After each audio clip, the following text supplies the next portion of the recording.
Good morning and welcome back to another episode on the Quan King channel. It's your girl down the crypto TA. Per usual, we're kicking things off here with Bitcoin. Please excuse the mouse, it's doing a little bit of clicking again. We got through this liquidity down here. I was expressing yesterday that this could be a potential long entry down here.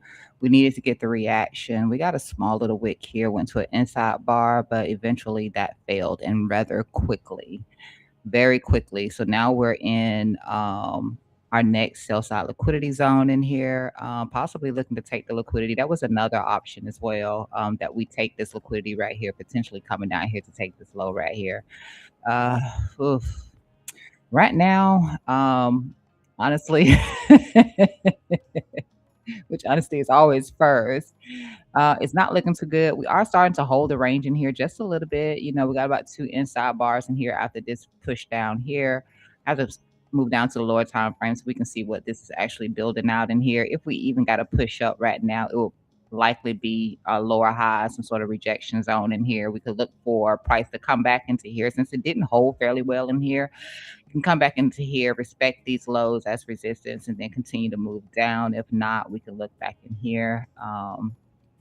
Or maybe, it gets through it and gets up here to this top. So we have 2 places to look at in here for a potential rejection zone if Bitcoin does manage to get a bounce from here and a push up into the lows.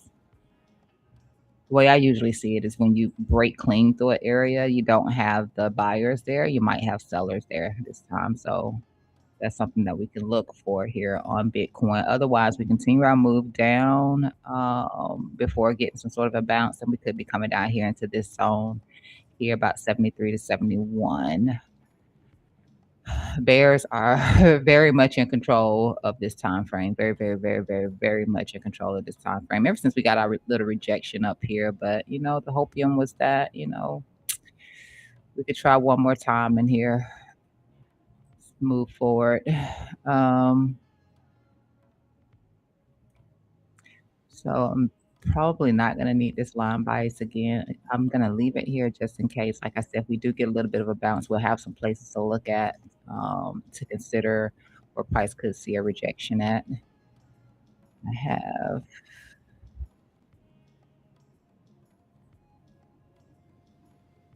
what I'm looking at.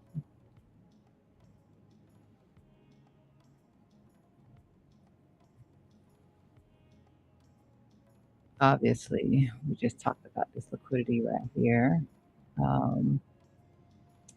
Should probably make this better than just that line there. I already have it on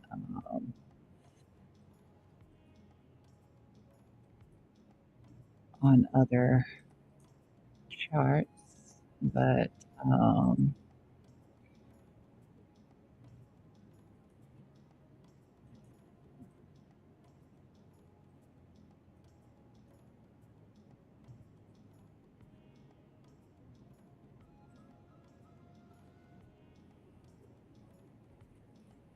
on a liquidity sweep or grab, let's do this like this. This really doesn't need to state anything right here. It's still rather close, but on a liquidity sweep, that could be the support right there, that prior high over there. Bitcoin tends to like that anyway, so we'll see how that goes. So just have to deal with that cluster.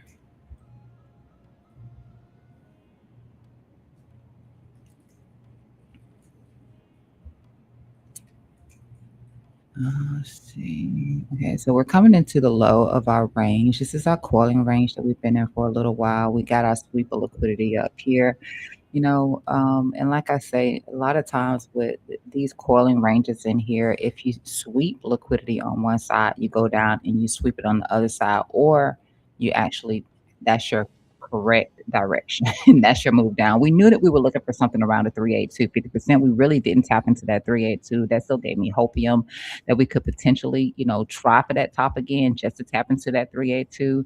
Like I was saying yesterday also, it's not, there's no rule book that says it has to actually touch a fib level. Maybe everybody was looking for it. I don't know. I know that I was one that was talking about it consistently here. And we just front ran it by a few dollars, nothing major. That's that same low I just marked out right here. With the liquidity here, the sell side liquidity here for that wick. And then of course the top over here was also what I marked out, because if we come in, we could treat this as a support level. Now the measured move, if we are actually going to get the break to the downside and not just another sweep like we did here, but an actual break below this mother candle over here, then the measured move is down here. So that puts us relatively on point with where I was drawing out that zone. For this area over here, for this top over here, to act as support. That's also around where we have our golden pocket at. And then of course, you know what lower looks like. But that is about where I have the golden pocket sitting at. Also, yeah, here. So I mean, we know what to look for if we're, we're giving up this trend line right here, or this channel right here, which, initially the line was tapping onto this. So you would have seen some breaking in here. But what we were holding at the time, let's see. Yeah, and we're still holding it right now, is at 26 EMA right there. So we're still just slightly bouncing off of that 26 EMA there. I think we broke it, the 120 here. Are we either holding the 120 here too on the weekly? Yeah, so we're just at that 120 once again here on the weekly time frame right here. The monthly time frame really doesn't offer anything, because monthly time frame remains bullish. It has been so, at least until it's not. One of my one of the charts that I hate is that whole rainbow chart, because it's a big curve at the top side, which makes it look like it's a rounding top, and Bitcoin is going to be the biggest Ponzi scheme ever. So I hate the rainbow chart. I've said that several times here on this channel. I hate that rainbow chart. I hate looking at something that looks like a rounding top, because it's slow. It's slow, and it doesn't represent anything good. So yeah, please do avoid that rainbow chart. That would be great. But right now we are at some sort of support for Bitcoin. So please do not, if you weren't already in a short, like adding to it. Like I added to my short position yesterday, that I already had. It moved my entry down from around 96 to a little bit lower, but I added to it, you know.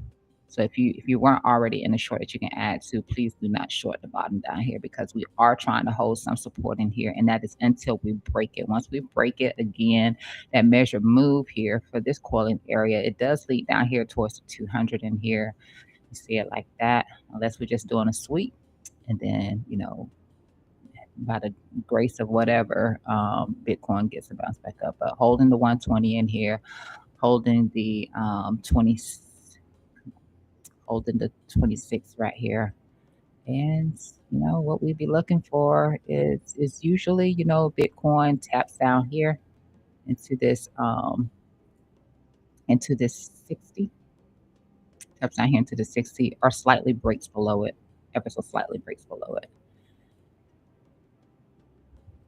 This is always going to read bulls in control. It's never going to read bears are in control, because this is the monthly time frame. It's always going to read bulls are in control. Let's move out to a lower time frame, and here you can see that little bounce I'm talking about we're getting right now. And this is our pattern formation that we have inside those candles. Is this right here? This pattern formation right here is what we're doing. I'm not going to bring that in any tighter. In fact, let me take a look at it from the Bollingers, which means we're probably just sideways squeezing, waiting on markets to open. Yeah, that's going to be about right how I have it right there. I'm going to actually drop this down a little bit to compensate for the low of that band right there. I'm going to raise the bar up ever so slightly on this one. So when it makes a decision on direction, will be clear. But right now this is neutral, because we're just sideways ranging at the moment. So there is no direction to this, which is why it reads neutral up here, just sideways for now. But I'm pretty sure that bears are the ones that still dominate But until we break this range and we start to see some strength into either direction, it's going to remain reading neutral. So boring. In other words, I need to change that from neutral to boring. All right. I don't think that there was anything else in here right now. We are within a weekly zone. Um,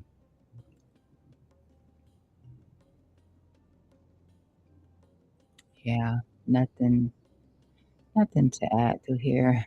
See, yeah, nothing to add to here. So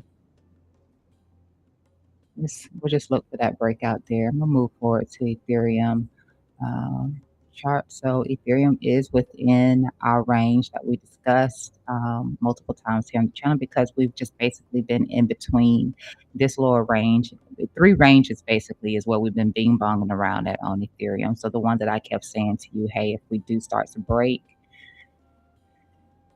this right here, this is what we've been discussing. That this is our range, and that if we didn't manage to hold in here, then hey, you're gonna be looking down here.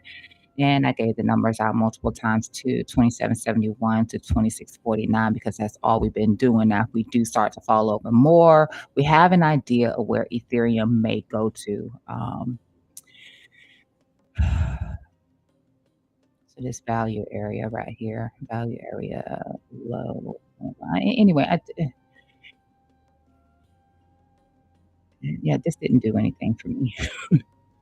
It really didn't because we had this right here, and I mean that was it. We really didn't have anything off that other than the pattern formation in here to say, hey, we're holding it or we're losing it. That was it. And then, like I said, our three levels in here, um, really to look at for Ethereum. Now on this time frame over here, maybe a little bit different where we have the golden pocket at, and then you have the point of control. You have a little bit more confluence with this level in here per se, and I think we also have volume over um, time as well. So volume over time actually supported the volume over price idea, which is a good thing to do. I'm not really going to get into that too much, but if you know volume over time is your bars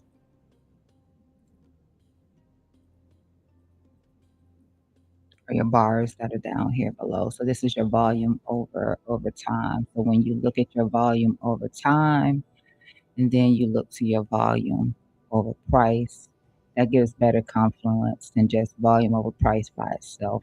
Um, you can find that they both work better together.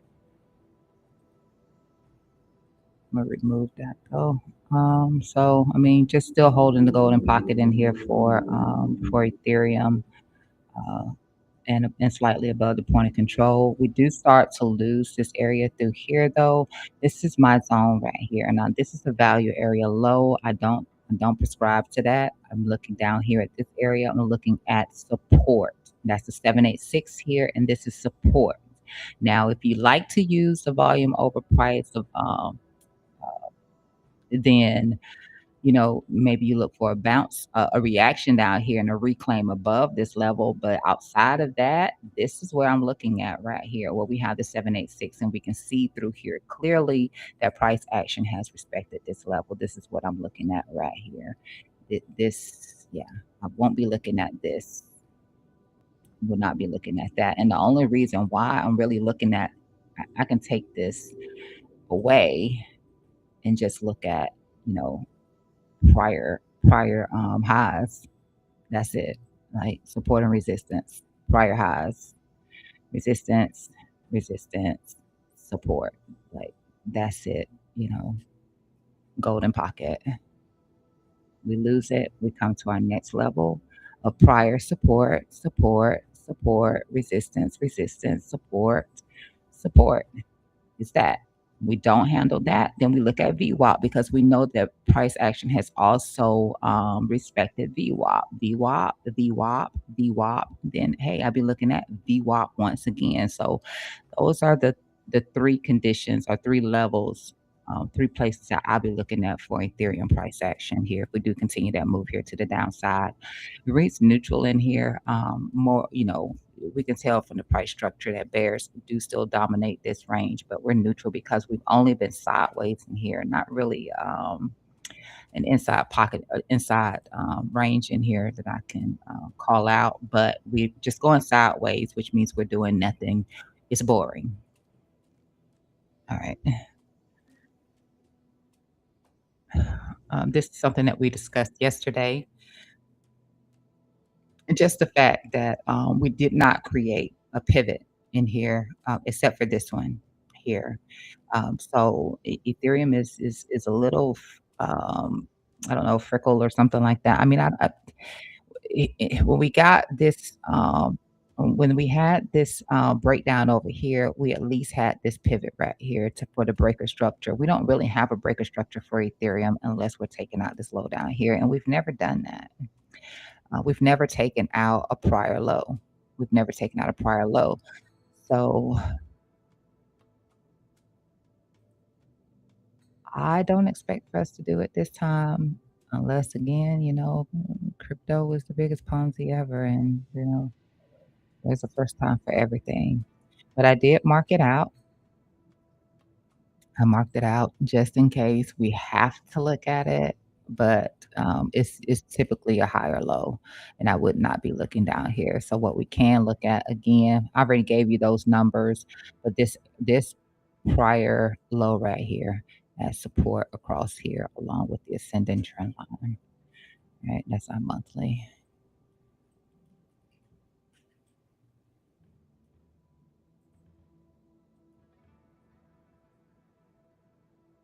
All right, I'm gonna move forward and take a look at Solana. No follow through in here, just bear divs so far, just bear divs. We do have this inside range right here, as you can see. So if I take away that indicator there, me, uh-oh,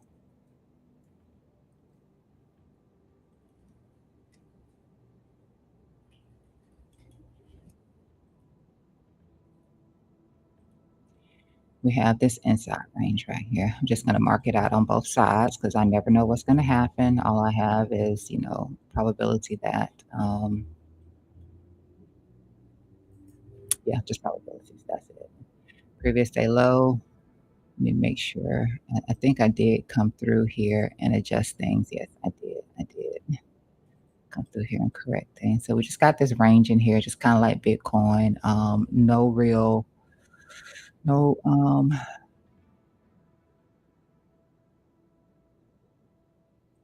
no chosen direction. But let me just mark it out here, like I did with Bitcoin, and I'm gonna set it just on the top side of that band as opposed to that candle. And this one. This one is easier because it actually has the touch points that I need. So a lot easier to line this side up than this side right here. Just to make sure we get it right. If volatility changes, I will shrink that in. But right now, so we can avoid any ideas that, let's just say, we've already broken out. So we can avoid thinking we've already started to break out from here.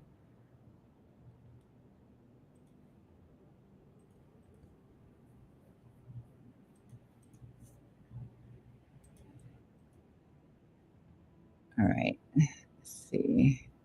We'll push over onto Solana now. Let's take a look at that.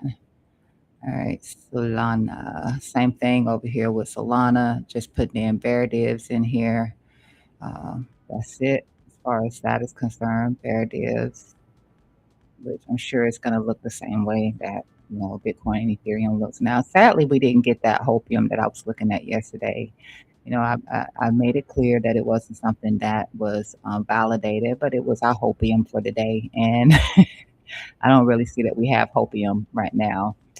So we'll take a look at something that I did share yesterday with Solana, though. Let's see. Now, this is a little bit different. This is more of a bear flag as opposed to the triangle wedging structure that we had on the other two. So it's going to be, let me get this on here like that. So this is more so like that. And again, we'll adjust it if anything changes in here. So that's what we got in here right now for Solana. And those, bearish divergences I was just saying to you. I'm just looking right here. You can see this right here also is very helpful with spotting like what our pattern is looking like too. But here, I'm pretty sure the lines connect. Let me just do it like this. I mean, it's yeah, that connects a lot easier. So we can see the respect with that small little peak above there. Outside of that, it's a nice regression line right there. All right, neutral because we're sideways. That's it. Neutral because we're sideways, and we know that where our next range is going to be down here for Solana. Let's push ahead though. This monthly in here, this was one of the levels that we were looking at yesterday for a possible sweep in here if we did not, get the hopium move in here was taking this liquidity right here. We went a little further. We did. We went a little further. We're down here around what we had some previous support at before on the weekly time frame. We didn't actually tap into it, but we're holding just above that. And we'll take a look at some EMAs on here also. Previous day low here. We are back above previous day low, which is, better than nothing. But we really want to see price get above prior day high. Let's see. I don't think I got. Let's see. I'm gonna get rid of this line right here for whatever reason I have it. Yeah, it's gone. Let's really see in here. So this was the setup that we were looking at in here for Ethereum, in terms of taking that prior that monthly level in here and slow down here, which it looks like we ran through a lot more when you look at it over here, because this is a 4-hour time frame as opposed to the daily time frame. It looks a lot less harsh in here. But we talked about 108 potentially. And then the one that we don't want to see is 96. But anything below 120 for me is still kind of scary. And that's something that I said. Below 120 is still kind of scary for me.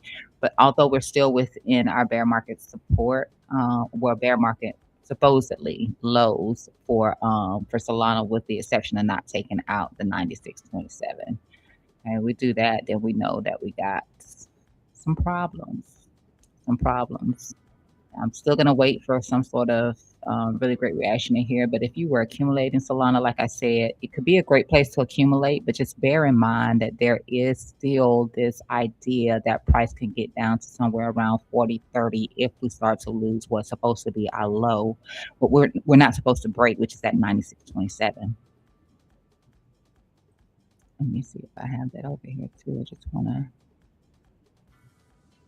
I may not. I hope I don't have this running through everything. Yeah, I do. Let me turn that off. All right, so platinum pocket tap. Oh Lord. Oh Lord. Platinum pocket tap in here for Solana, along with the highs you can see over here. It's prior support. But yeah.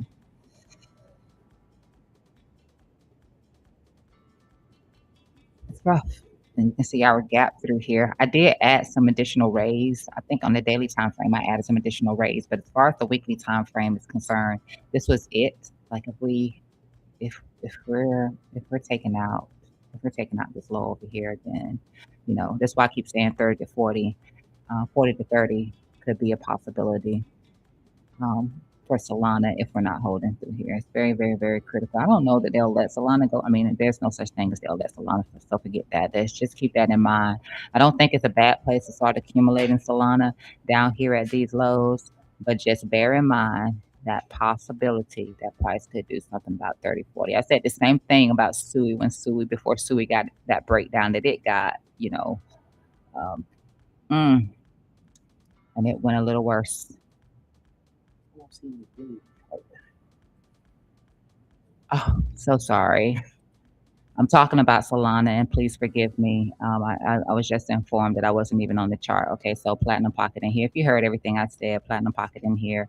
Right now, getting a little reaction from there, but we do want to make sure that we're not taking out this level in here because if we are, then the space between here suggests that price can get down here somewhere around 40 to 30 bucks. A little different on my daily time frame, something I shared with you a couple of weeks back. Because I was able to find some additional rates I can pull on that for momentum. But as far as this weekly time frame is concerned, we do need to see a reclaim back above this level right here in order to avoid that. Let me push back and see what else. This was that setup that we were talking about yesterday on stream. I'm still not committed to this just yet, but it was just an idea of the equal lows that are down through here. And this is also like a monthly level. Doesn't look as bad here on the daily, but you can see the difference in here if you're on the 4 hour time frame because this was that monthly level right here. Right there. And this is a previous support level right here from the weekly time frame. So if I put this on the weekly right here, you can see this level, this right here. We got this big reaction right here. And there's another one in here, right in here. I could mark that out because we did get a really, really, really strong reaction right there. So let me just go ahead and mark that out as well.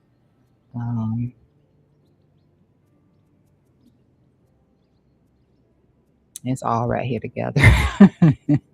It's all together. But yeah, this is the formation here for Solana, which is different from how I drew it out for Ethereum and Bitcoin. And the reason why, let me just make sure I go back and show you why I did that. I feel like, hey, where's my stuff? Okay, so right here, I did it like that for one because this is wide. Bollinger is wide. Um, the scale was indicating that this is a pattern also, but the Bollinger is wide. So I do want to follow around where volatility is at instead of drawing it out like instead of putting it in here like this.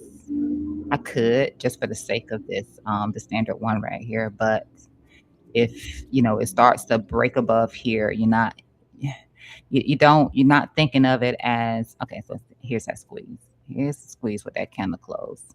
So maybe I can start to move it in, and I'll do the same for the other ones as that starts to take place. I do want to follow along with volatility though. The low is kind of simple in here, but it could start to squeeze as much as me having to draw a new line through here. But I'm gonna leave this as is for now. I think that that's relatively close still, so I'm gonna leave that just like that. But bearish divergence is all we were seeing so far is bear divs, bear div, bear div.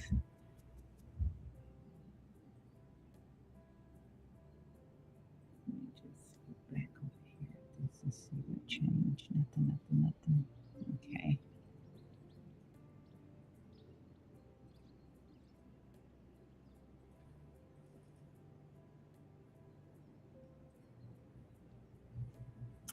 All right, I'm gonna move over to gold. Crazy thing yesterday. Oh my gosh, crazy thing yesterday. So yesterday, I'm gonna put this on the actual gold chart. Oh, sorry. Let me change that because apparently,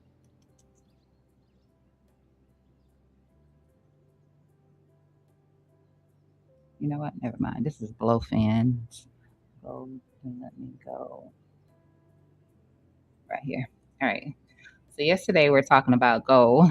I had it on a 1 hour time frame, but never mind that. Okay, we were talking about the fact that outside of three, short is the place to be. We were talking about that on stream. Now I'm still running my mouth. I'm talking. I'm not really paying attention to anything. And next thing you know, the chart goes bloom because we go through gold, we take a look at gold, we take a look at silver, we take a look at platinum, and I keep saying, and I'm on scene saying, outside of three short is the place to be, and I'm like, okay, I'm closing out my silver, closing out my silver long because I just don't like this. And right after I get through all of that, I look over, I see Bitcoin has fallen. I look back over, I see gold is falling off a cliff because we had just drew out some points like, hey, if they try to push it up, you know, maybe they can get it to here, but I know outside of three, it's gonna come back in. Now, it may not give as much as we want because and that's what I'm saying. I'm like, gold tends to bounce around the 382. 50%, retracement. And then I'm like, well, we can look at the golden pocket. And then, we had this trend line in here. And I'm like, also, I'm talking, I'm like, I don't think they're going to come in here for this gap. I don't think that they'll come this low. Well, honey, it's starting to look like they might come this low. They're actually filling this gap. We'll see. But as far as time frames above let me make sure. I think time frames above here. Yeah, the Bulls are still in control. But we're talking about, the fact that we stay in this trap. And usually when we drop down, we come somewhere right about in here, look for a bounce in here, and that I don't typically use 20. I guess 20 is okay in here. For this particular case in here, if we don't manage to hold this right here, then somewhere in here, I think I was looking at this high right in here. Marked it out though. We'll take a look at it. I keep saying, when we fall through here, we tend to come back down into here. Now, I don't by any means suggest that gold is going to touch the lower band. It usually doesn't touch the lower band, but right here around this 20 somewhere here, that could be a thing. I know I marked it out though, and you can see it over here. So if we don't manage to hold in here, and bears are clearly in control of this time frame over here. If we don't manage until that changes anyway. We don't manage to hold in here, and the previous day low has been moved. It has been adjusted, so that is correct. And we did the liquidity SFP right here. I do start to look down here towards this momentum line right here, and then also the possibility of this gap being filled. I marked it out. Yes, I marked it out. What I marked it out? I swear I noted this. Did I not make a notation on this? Hold on. Let's see, cool chart.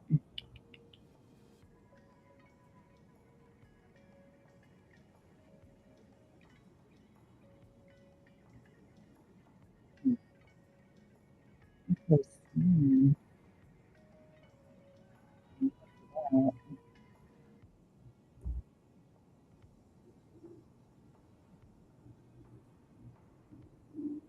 but I guess I didn't. That's weird though. Let's see. Yeah, that's weird. I don't have it marked out anywhere. But no concerns with gold on the monthly time frame. It's freaking amazing. So no concerns over here just yet. Um, weekly time frame, we'll have to revisit this wick. But right now, I don't see anything that looks bad over here just yet. RSI is still at the 81. Even that candle. This is commonly deemed the support level.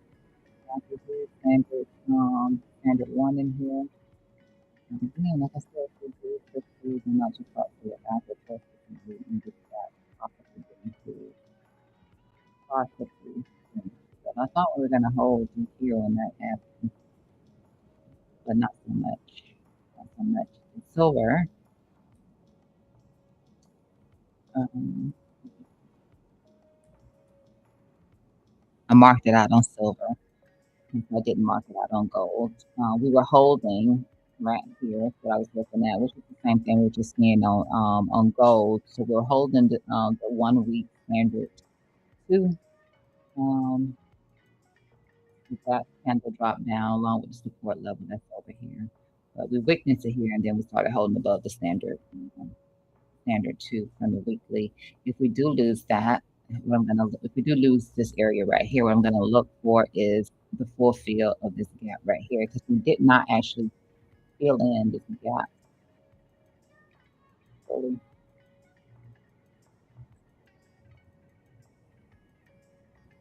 We can still fill in this gap.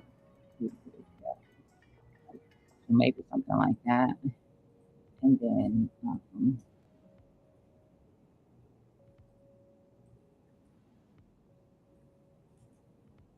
then the last level that I will watch, or it just depends on how bad things get. It's going to be down here. We have standard one right here. We have the highs in here as potential support. We also have this momentum line up here. Right now, we're coming back up this prior one right here. So that looks pretty decent. Still bears out in control. Um, that could start to change if we can get into neutral.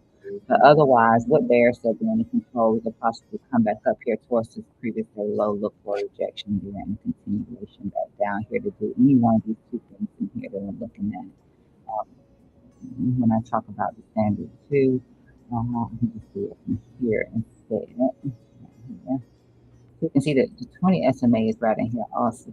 If I put this over here on this looks weekly right here, you can see that that's standard one. And you can see how this is basically what we've been ranging in between right here. It's been here.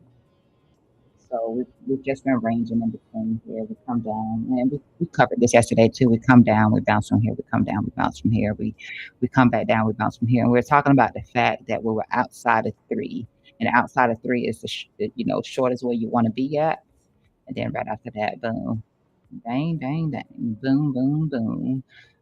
But this was crazy right here. I think it was outside of this right here for what's it? Almost a couple of days outside of this three right here. But that usually indicates, rejection in. Like I said, it doesn't have to give you much every time, but it usually does when you get outside of three. You want to be short. And right now, three sitting here on the weekly time frame. If we were to get a move back up, and I drew out some levels in here, but I deleted those. It's just Bollinger Band, so you can always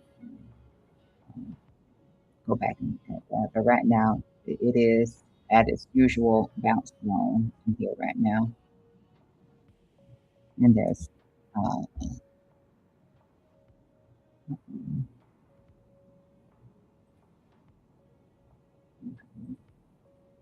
okay, there.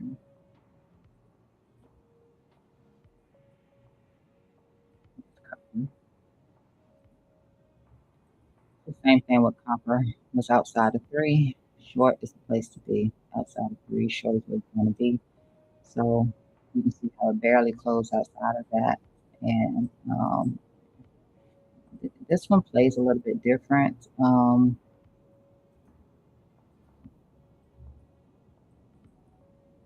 We'll see if coming back up into this area right here will act as some sort of resistance for it. Otherwise, I guess copper is going to continue that move upwards. Previous day low, it responded a lot better to the previous day low than gold did. So right now, I would have to say that copper is outperforming gold right now.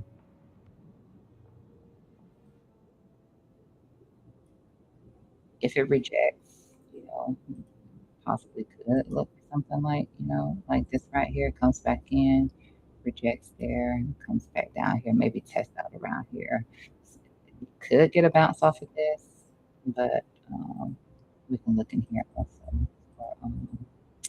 for copper. If it does do that, it's neutral right now, which is more than I can say about gold because I think gold was what? Gold was bearish. Yeah, bearish on gold, neutral on copper. So it is performing a little bit better than gold. It's actually been pretty hard to get copper um, below this area right here. This candle, this zone high over here, which was from a daily uh, candle. It's been really hard to get it too far off from this. Very difficult to do that.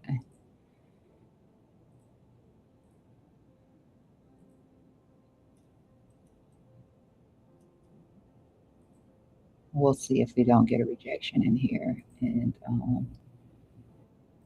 then another move to the downside. No changes in the higher low structure right here, whereas gold did change structure on that 4-hour time frame. All right, let me push down to one that I don't really cover a lot, which is platinum. I don't think I've said too much about this one. I didn't even talk about this one yesterday. I don't even know how this one was performing yesterday either.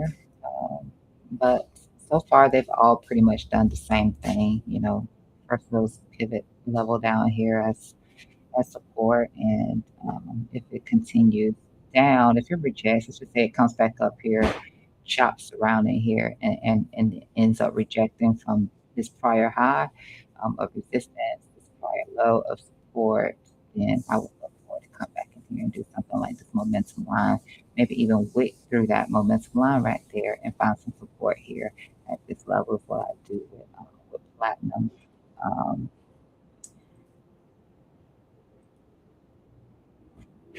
yeah, that doesn't look too good in my opinion. Doesn't look too good.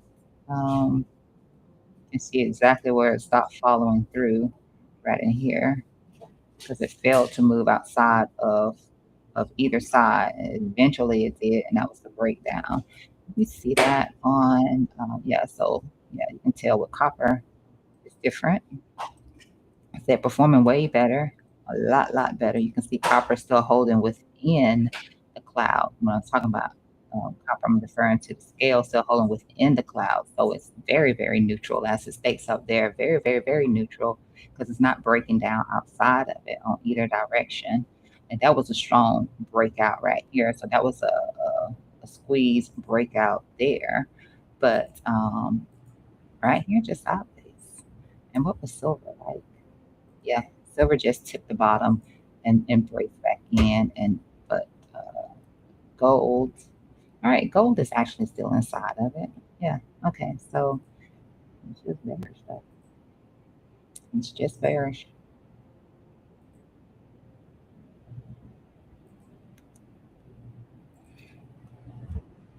It's not a big issue as long as we this can hold as like support. This right here, this line right here can hold as like support. As long as we're above it, we're great. It's usually when we get a retracement and we deviate from it, so we break down below it. That's when I notice it gets really harsh. So when we deviate from it and break down below it, like copper is right now, but it is still within there that section. So yeah, platinum trash right now. Trash platinum.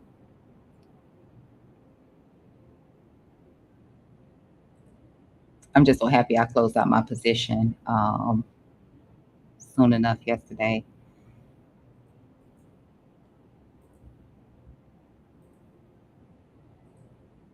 Yeah, this was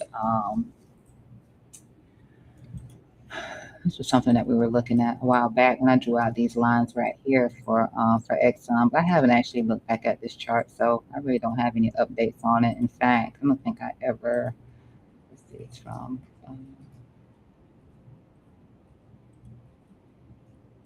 These are just various levels that I felt like, and that was the last one too. You might see some support or resistance at, and I was looking for it actually to come back into here, which none of that actually happened. So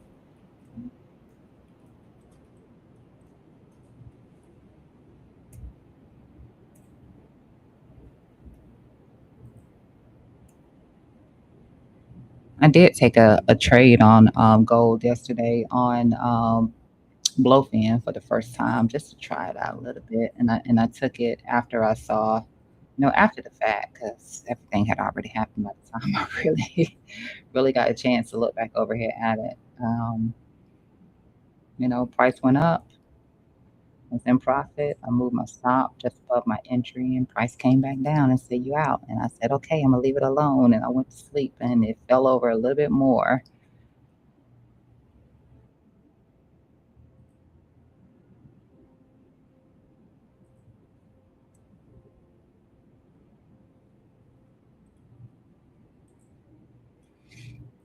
And that's the 4 hour resistance right here, where you have the lows set in here. So 4 hour resistance, where we're seeing this reaction take from. I think I got this set for 4 hour. Yeah, 4 hour. So 4 hour resistance right here.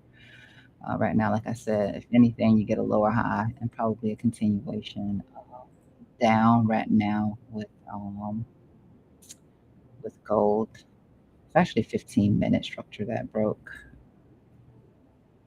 As long as that thing reads bears are still in control, and I'm pretty sure it's by a margin. Yeah, uh, yeah, basically, you know, lower highs until then.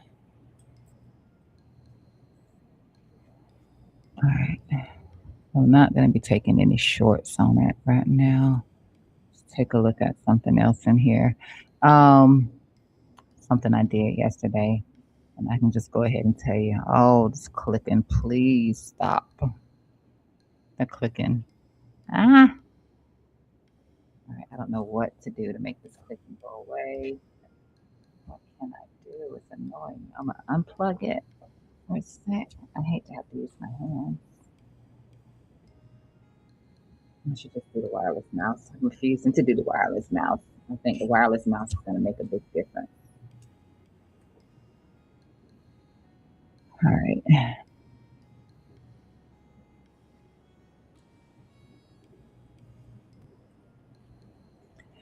All right. So this was a trade that I did yesterday. Sentient. I took a short on this thing right here. I got so far with that short, and then this thing just came back. And I didn't even have my leverage set right on this. Like I had it set properly on my long if I was to do a long on it, but I didn't have it set properly for the short position. So I put in more capital than I thought I did on this. I closed out like 65% in profit, which was a very small profit, take profit. And then this thing came back because I was like, I'm not gonna close it out. I'm not gonna close it out if it comes back. It just doesn't, it doesn't look right. See that squeeze that happened right there. That squeeze that happened right there. Yeah, it said, "Don't you worry about getting out. I'll get you out." And that's what happened. It took me out for the rest of the capital that I had in it. Like I said, I closed out 65%, and then it took the rest. A little 35% was yeah, that was a big deal. That was a big deal. So I call myself taking a short on this. Very small profit taken on take on this. Um, After that squeeze and that big push up. I took a short on BNB yesterday. That played out good. And then I looked at the chart and I end up closing out as we were getting like the biggest. I was like, don't be greedy. Don't be greedy. Just go ahead and take your profits out of BNB. As I'm looking at the chart and I can see it probably could do a little bit more, I was like, yeah, I'm going to go ahead and close out. I'm not going to be greedy. And then that candle said boom. And it gave even more, but I was out, which is great. I managed to take some profit and it didn't drop down too far after that. But I'm watching BNB right now. I would love to get back into a short on BNB because it was a nice little short. So there was this, there was Rose, the long from Rose, and I closed that out too. I think I closed that out pretty much just about in time. It tried to do some little extra boost up in here from this little wedgie structure here. It tried, and then it started to fade out a little bit in here. I don't know if we even got any bearish divergence on this or not. Yeah, slight bear div right in here, but this time frame could be different elsewhere. No follow through right now. I do got a little bit of bullish divergence in here.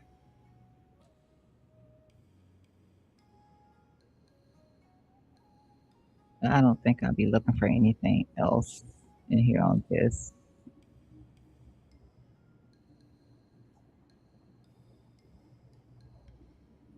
I might mess around with that Sentient a little bit more today, though. Possibly some sort of a long position off of it. If it looks like it's going to get like a breakout, if it looks like it's going to get a breakout, I'm going to entertain it. Since it's one of few actual green and I'm gonna tell you about River. It's one of few actual green tokens in here. Here it is. It's come down, a bit on today. It's just been sideways, but this thing is still, let's see, on a week. Yeah, that thing is crazy. It made me like it. It made me like it. Oh boy.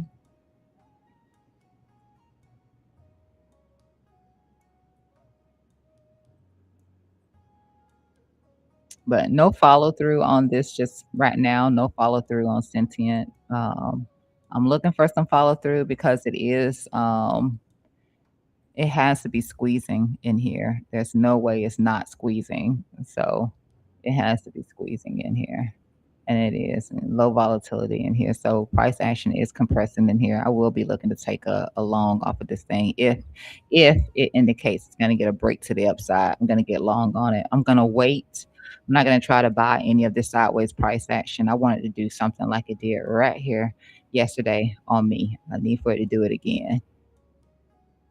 So that is what I'm going to be looking for. The way I'm going to be able to recognize that it's going to be for one, this is gonna flip, but number two, I'm just gonna be looking for this to like this time it didn't do anything crazy when we pushed out right here. But that's something that I'm gonna be looking for a push out of here.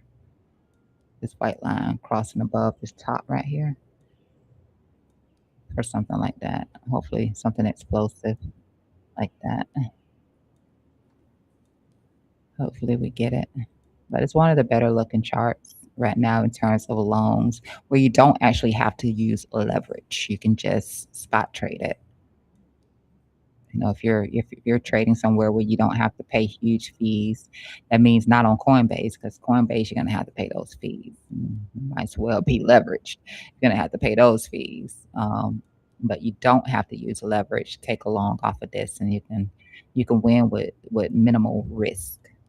So that's what I'll be looking for. That's why I like to look for loans. Again, I say this every time now, almost every time I'm streaming now. When it comes to longing, you don't have to use leverage. You have to use some sort of leverage when you're short, but you can minimize that too by dropping down to like a 1x, and you don't have all the risk. If you have the capital, you can avoid the risk by just dropping to a 1x to take a short. So I will be watching that. Let me just kind of watching useless too. See, they're useless though. We just missed that little break. This is the candles that I want to catch. I don't want to chop. I just want to catch that part and then be out. Scalpers the light. Catch that part and get out. So this is it's a little too late for me. It's already going. Yeah.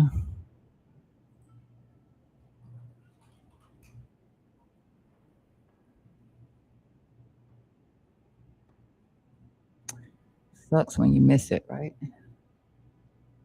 No FOMO though. And just look out for sentient, and I will be watching that to jump in when it's time. Let's see how good this thing right here is going to do.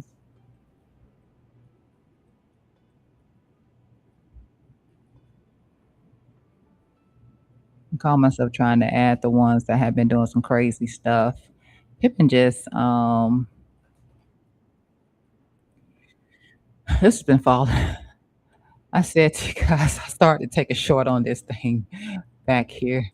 Back over here, I started to take a short on this thing. Thing was like up like 100 and something percent. That's why I kept trying to short that sentient, but it's not there yet. When it gets there though, I hope it does some crap like this right here where you can just have a beautiful payday. But let me see. I even tried to find some support in here for it, but it blasted straight through this level. And then what did it do? It came back and used it as resistance. So a lot of times, like I say, you blast through an area, and you didn't have the buyers there. The sellers are sitting there waiting though. You come back up to it, you break down. But this thing right here was doing pretty good. River was the same way. It's just been this right here happened yesterday. So gosh, I thought that this thing right here was going to give it one more shot. We had dropped down into our rug zone right here. I label this a rug zone. That means that river is dead.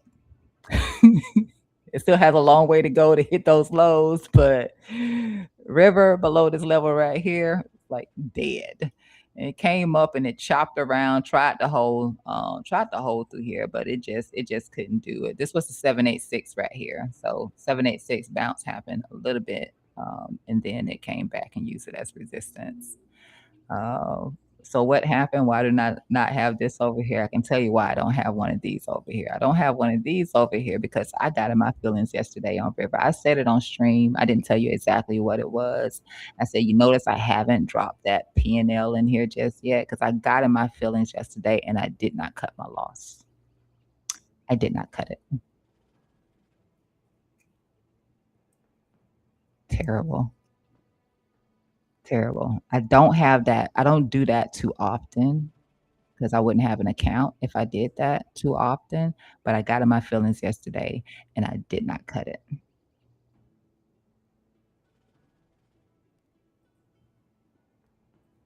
So, a moment of silence for me. It's a losing trade. It hasn't liquidated me yet. I'm prepared for it to liquidate me. I did a head short. So, I did open up a short on River after this. And so, I'm just hedging for if it continues down, I'll take a little bit of a loss. It won't be a brutal loss because I have the short open. So that's why I haven't posted anything on this one just yet. But I did get in my feelings yesterday. And when I realized, hey, girl, you messing up because you should have never did that. You should have cut it when it was a loser. And I didn't cut it when it was a loser. So I had to quickly think, like, what do? You either cut it now or you try to salvage it. And the only way of really salvaging it is to hedge against it and hope that it comes to meet you back somewhere in the center.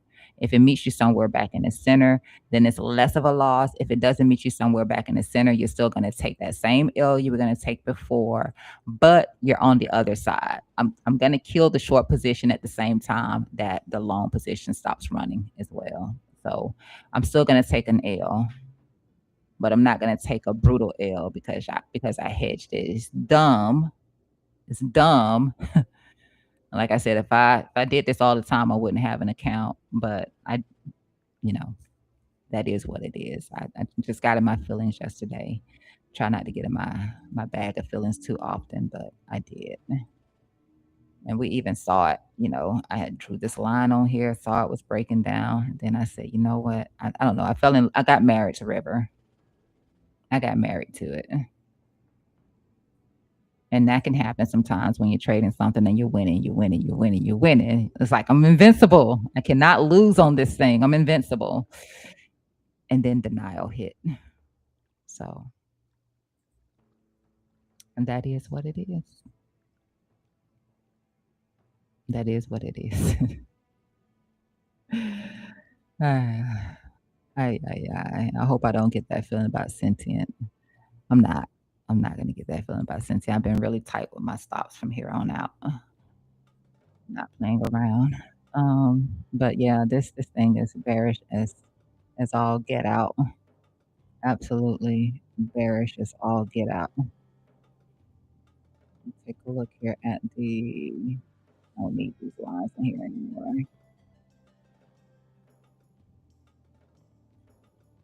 Right, I don't even need these boxes. Forget I don't even think coming back to that fair value gap. And this right here, that was the 786. That's gone too. I don't even think that there was a place to actually draw anything out. Oh yeah, you can't really get any data from this time frame. This is the last time frame right here. So right here, I knew that once this right here was gone, once this is gone, you can see how it bounced the first time and gave this little small move right here, which is the one that ends up, effing the bed on me or effing the bed on me, and yeah, it's gone outside, uh, and it's widening too. Yeah, it's gone. This is gone. Now it looks corrective down through here, but there's no guarantee. There's no guarantee that this is going to play. But that stair step does look corrective. But yeah, this is should have added to that short position. That's the other thing I could have did. But added some more to that short. I'm gonna let it be and leave it alone.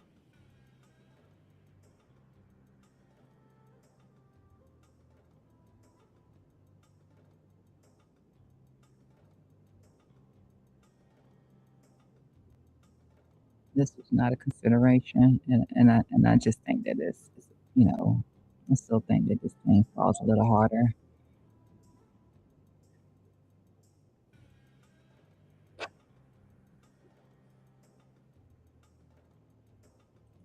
See if it breaks below it though.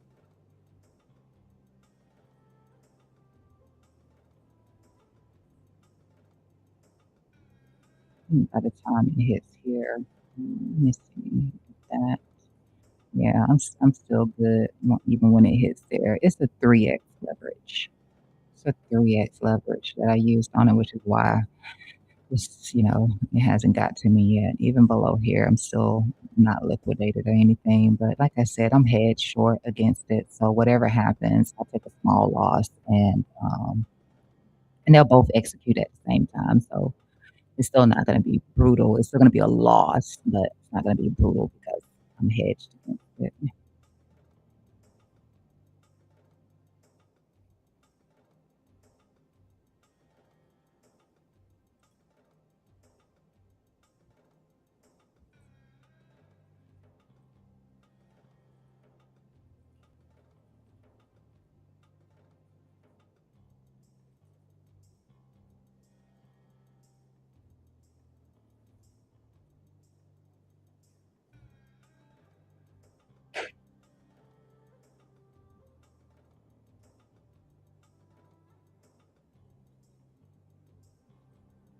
All right, let's see. What else was I looking at it here?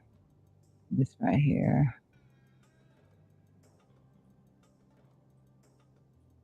which I never really got around to seeing a good reason to take this right here. Um, didn't take a short on it. Um, I had too many trades on, so I didn't even bother trying to short it either. It broke clean through this momentum line right here and through the second one. Tried to reclaim this. Um, this is I didn't consider that. I need to highlight these dang on pivots a little bit better. This is a 1 hour. I didn't look at the 1 hour stuff. I think that's more so what it is. I don't really think too much about the lower time frame stuff. I'll just mark it out. Then the resistance is right here.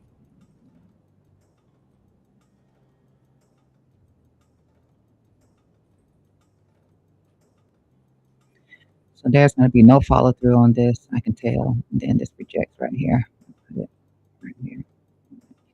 So no follow through on this. You're looking for continuation down. It's neutral, so maybe sideways for a minute. Um, yeah, maybe a little sideways for a minute. But it doesn't look like it has any follow through on it. Um,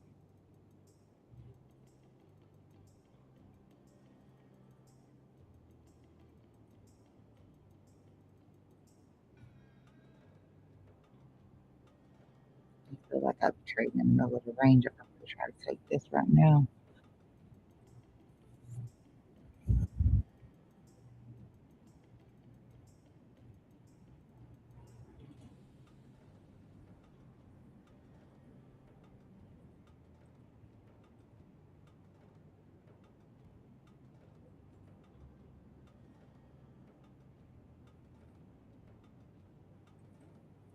Bear div. No, no, it's not. No, it's not. It's not a bear div. Not there. If it keeps trying to push up, it could be. Yeah, it's in the middle of the range, though. I'm not going to get interested in taking the short from here. If it was up a little bit higher, then maybe a bigger swing up, sure. Uh, but this could just chop sideways instead of, yeah, this could just chop sideways.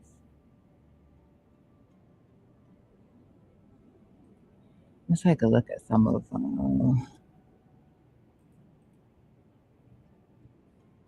other stuff in here. Just while I'm here.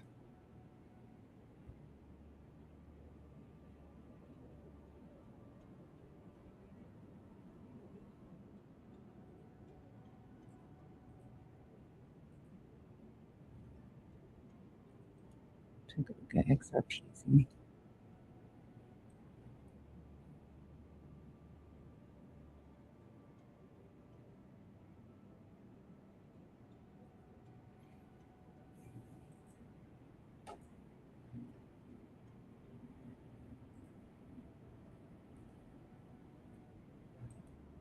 That failed. Um, that was a pattern that we were making inside of this range, which got no follow through. Yeah, no follow through whatsoever. I don't think it's previous. As far as XRP is concerned, it's been the same basic levels in here for XRP. We're looking down here at 162, if anything, for XRP, with a continuation to the downside.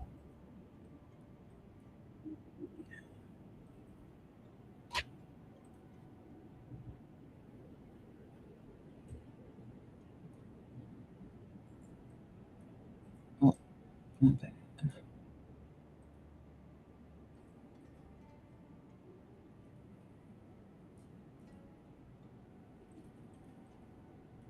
Yeah, with a continuation to the downside, I'll be watching for that 162 there.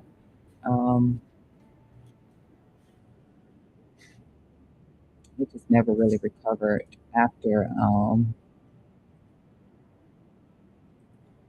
that rejection.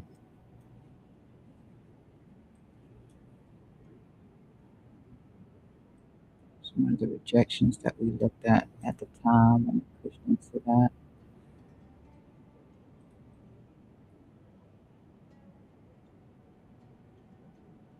And then if Bitcoin does start to sell off a lot harder, like I said, if it does, then this October 10th wick could still be a case for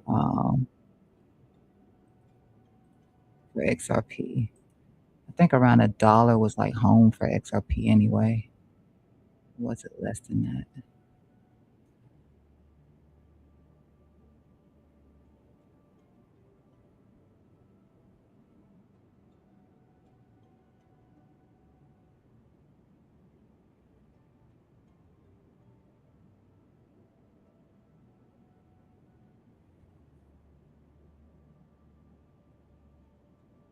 Yeah. This is where I would look first, and then possibly if it comes in here and takes out this wick, then if it takes out that wick, not just be looking in here about 118. See if these highs in here don't hold for it.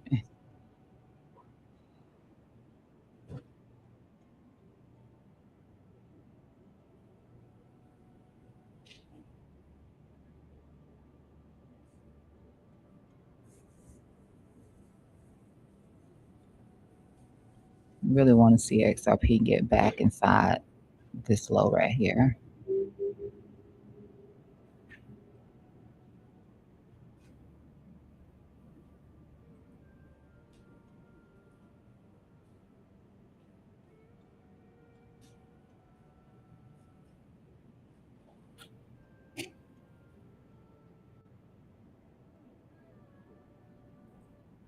Yeah. So hopefully, just if it does anything, it'll be a wick outside of here, and just back to that 162.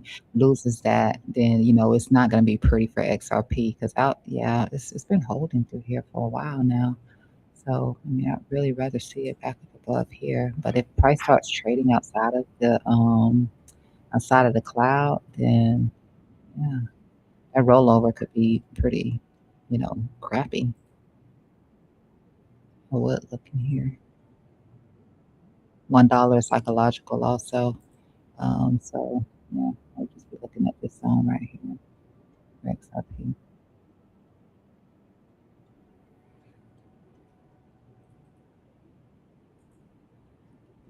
Yeah.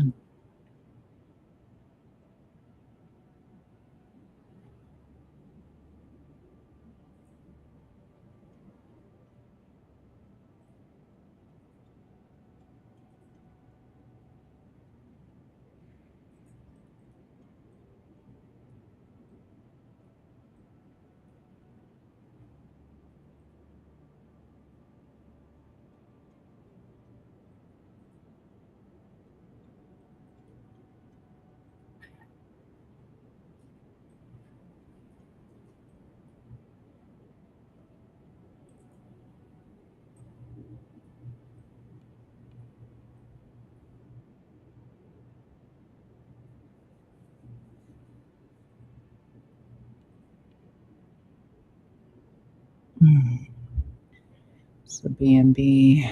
See. I think I can delete this one now. Sometimes I'll leave them there to see if we come back. Actually, I'm just going to hide it because sometimes I'll leave them there to see if we come back and we treat it as resistance. But we're on this one now. Um, any continuation down, then I start to look at this around the 70-20 in here. And if you don't mind, I'm just going to stretch out these levels in here, which we basically stayed away from for a long time. I don't think we ever build anything out in the center. I have to go back in and check. I don't think that we did.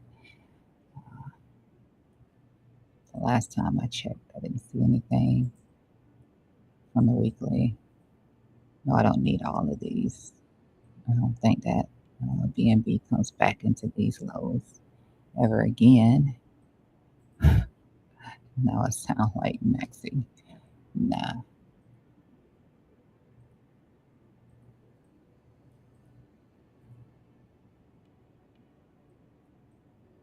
But yeah, if it loses here, I'm going to start to look in here. I think that should just show that bears are very, I mean, we know that. We can see this, the mess that's happening in here. Yeah, I think this was the final level that I was able to see out of Binance, and that's to the top, and the rest of this was just space, which generally would mean that it would come back into one of these levels in here. That's what it typically represents when I just have a gap through here. So this is what I look for, and here at the top side, that's 742, and here it's like 720. Yeah, 742 to 720. Oh, 4 right there. Maybe even tap into this prior momentum level right here is what I look for on BNB. So I take these away, take away my raise. I'm not saying take away my raise, not my raise, keep my raise, take away war, take away that. So you can see, like, that's all I do. And this tends to get respected. I just find the pivots and connect those points through there. Price action tends to come back to wherever momentum was, wherever price action was finding these moves and momentum. It tends to come back to these.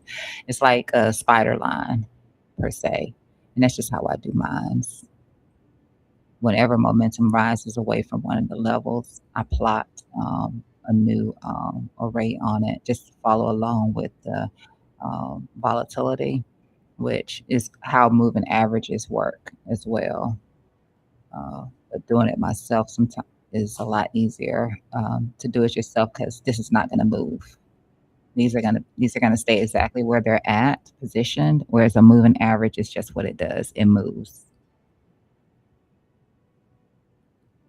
So lose there. Be looking down in here. By the time we get here, we'll be on these highs from here.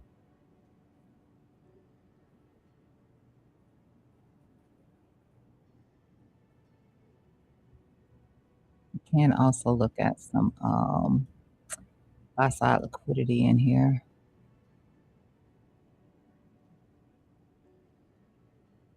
It has plenty down through here. Go off of that low into this one right here.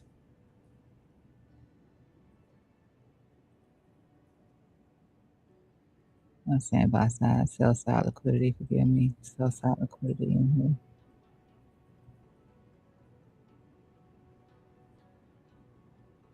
And you can just do it like this. I mean, you don't have to mark out the weekly levels like I do it. Just bank on. Come here, you.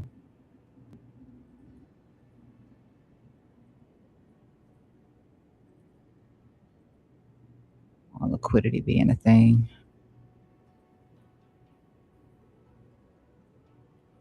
Let me see how close we are. Yeah, you can just do it like that.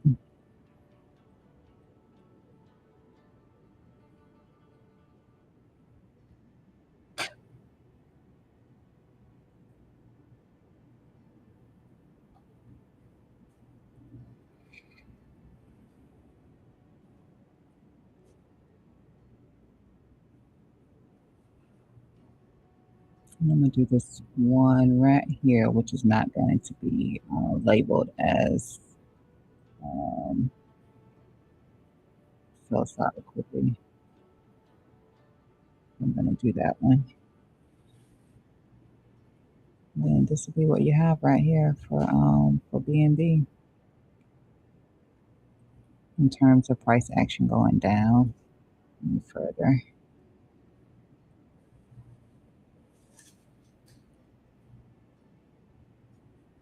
All right.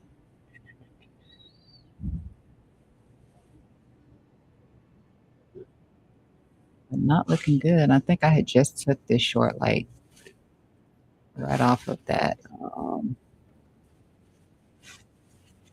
gonna take this short on BNB yesterday, but I had it open. Uh,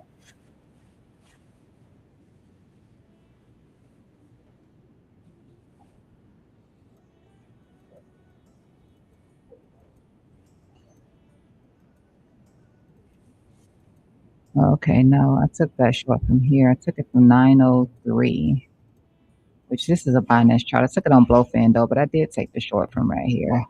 And then I closed it out at 860 yesterday. So that was just as this candle right here was coming into play. I was like, don't be greedy. And the market was like, hey girl, this is your time to be greedy. And it gave a little bit more in here, but it didn't go too much further, just to the next ray in here. So it's like a 47% gain though. Just taking it from right here. The only reason why I took it then is why I kept trying to do that freaking sentient is because the moving averages were converging on it, and that it usually works. Sometimes it doesn't always play out. Nothing ever always plays out, but they were wrapping around the top side of price action. So I was like, yeah. So they was doing this cloud cover is what I refer to it as, a cloud cover. So I was like, yeah, let me just go ahead and take a short on this. And this one happened to work. Sentient did not do the same for me. But when I looked at it, I did say yesterday I didn't really see a reason to take the short on it as far as the 1 hour time frame was concerned.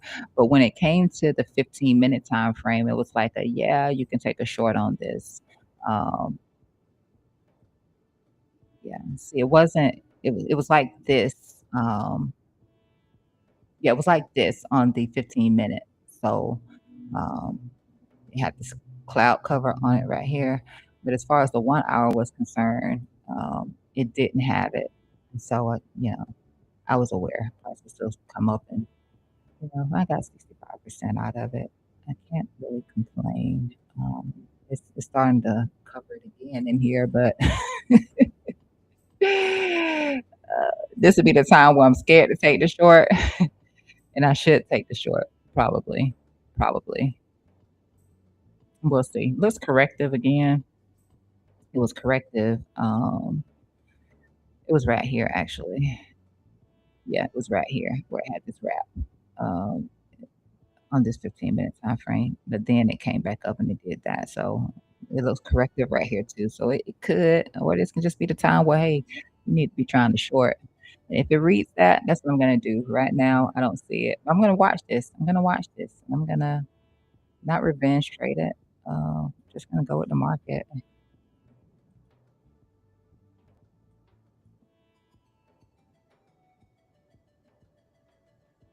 Can I really trust these breaks structure? It's gonna be my thing.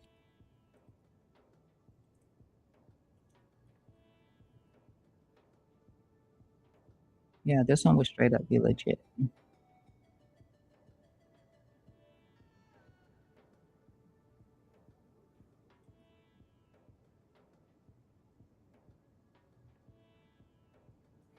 There's that one. And then I want to see the next one break also.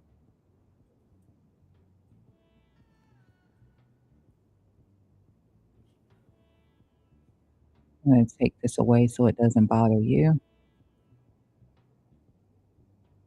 Well, hold on. I'm gonna leave it up there. There we go. Maybe I should. Dang, I'm running behind trying to get into it though if I'm going to take it, right?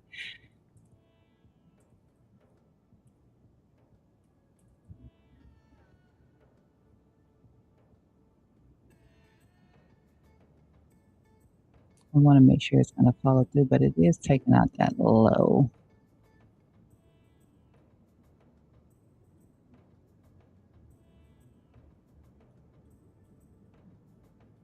I have to be prepared to cut it if it doesn't.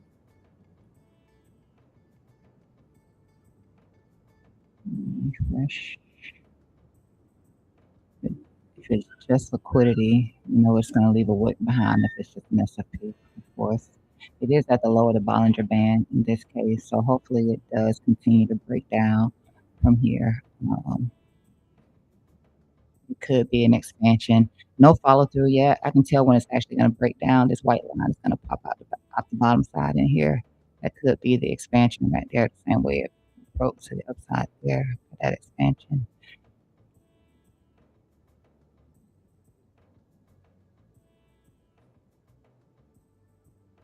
And then I'm prepared to kill it if it doesn't get that follow through I'm looking for.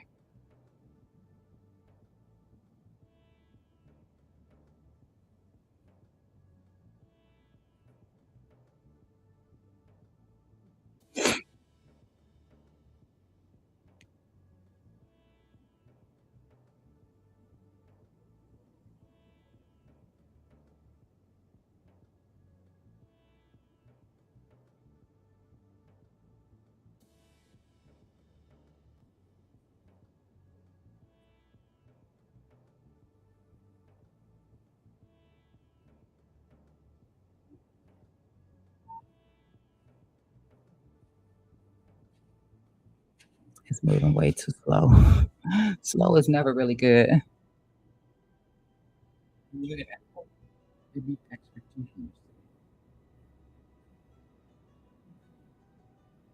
Oh, you said you can't see the words of what I'm trading? It's sentient.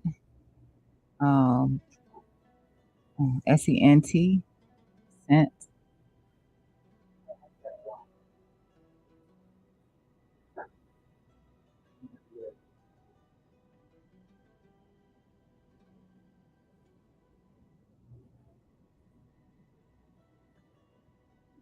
I'm just attempting to short on it with this break of this structure right here on this 15-minute time frame. It's moving really slow, so it's not actually getting any follow through right now. So I'm prepared to cut it if it's not going to follow through, and it's just going to be a wick on the low down here.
So far, it's not following through and it's slow, which is, like I said, it's never good when it's moving slow. You really want to see it move a little faster. Otherwise, it's going to be creating some bullish dips through here, leaving that wick behind. And I set my stop loss just above the candle. So it's a very tight stop loss on this. Not gonna lose much if it comes back up. Otherwise, the stop would have to be all the way. Stop would have to be something like that, and that's a little bit too much for me. That's way too much for me right now, and I don't like any of this move right here. But if I could get it to where it would give me a 3 to 1. That would be great.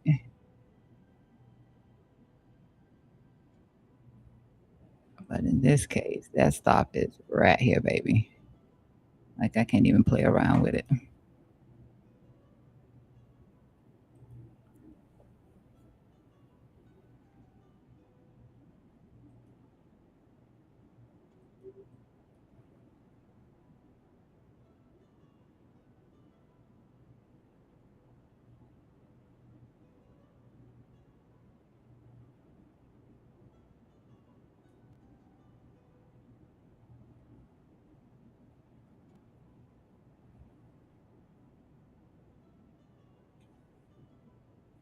And if it's going to expand, it has no reason to come back up above this candle.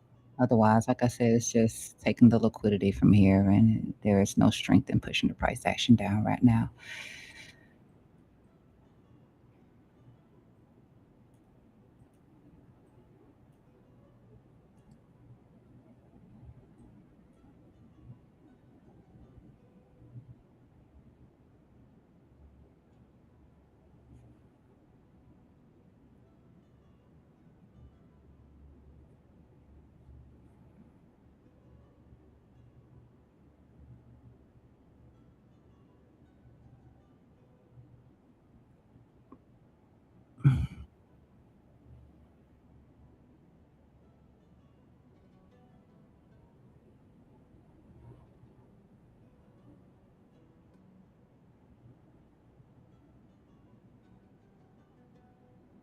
Mm-hmm.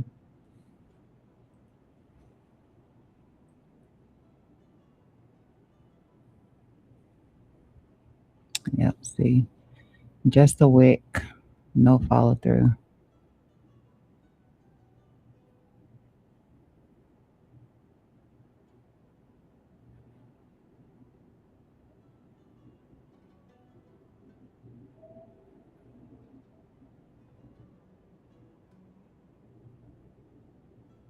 That was the one candle I was banking on too. I'm gonna be a little patient. I'm almost prepared to cut it because it's moving too slow.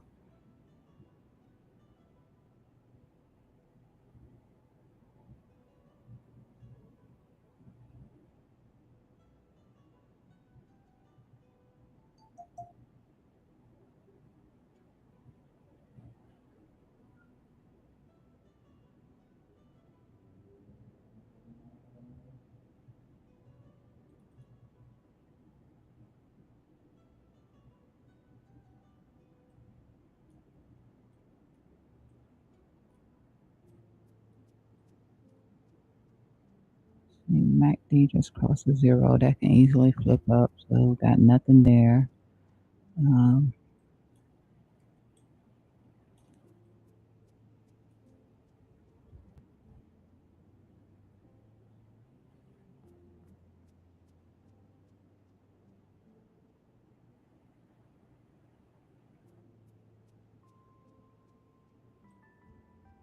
Neutral.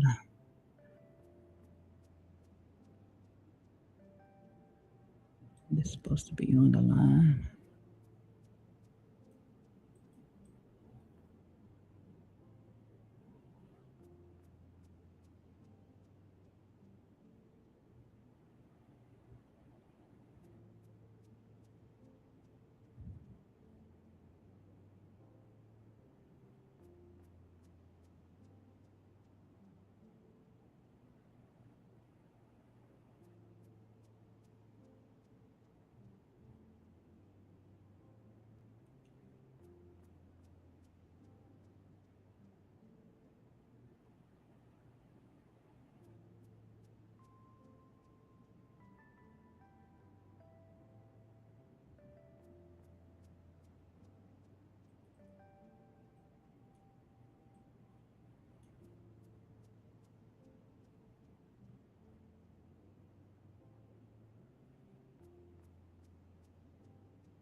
This is brutal. This is brutally slow. All right. All right, look away for a sec. Let's see. Altcoin.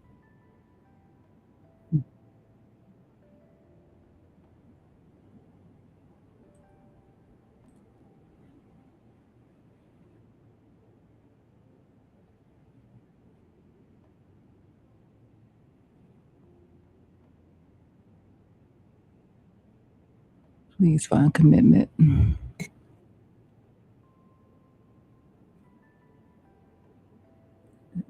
a little bit, a little bit. Please find commitment. It still isn't committing. That's all I'm saying about it. It's still not committing.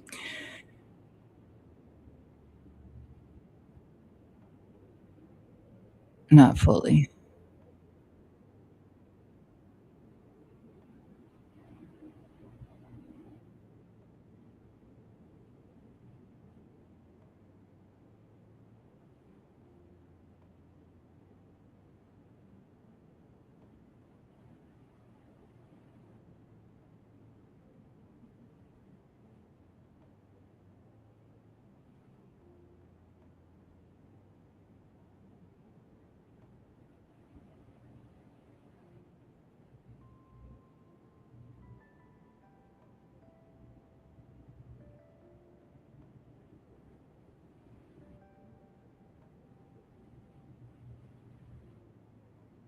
Yeah.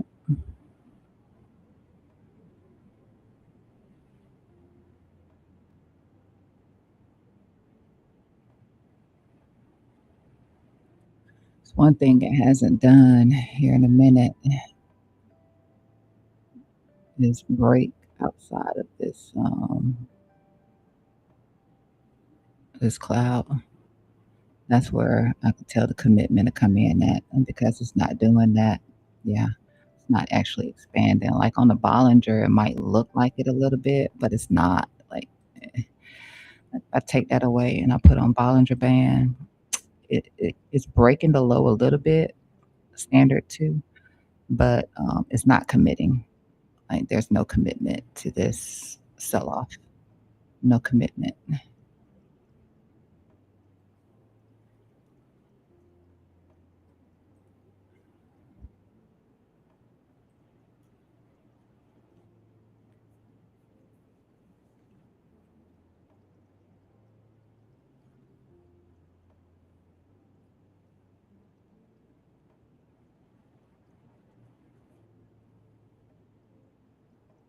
It's sideways. Okay. Mhm.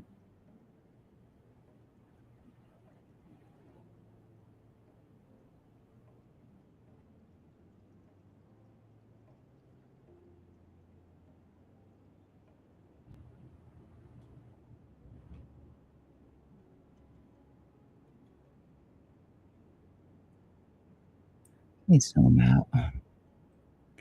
7. Missed it. Should have got it from here, but even this is still trying to come back up.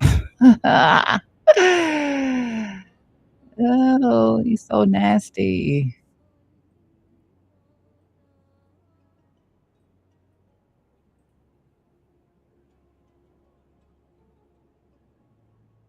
Oh, it's so nasty. Try it again if it comes up here. I'm gonna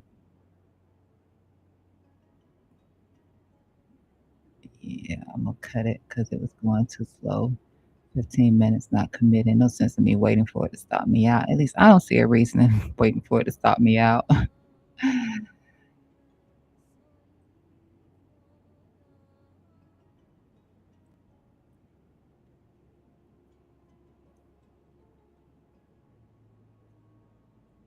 That would have been the place to do it.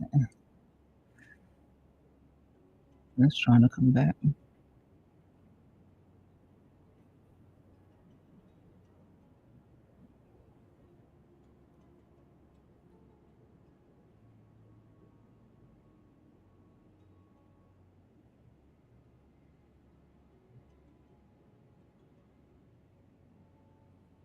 Hmm. Let's see what this looks like on the 5. We got a 3. 7 has been the place to be here, to be honest.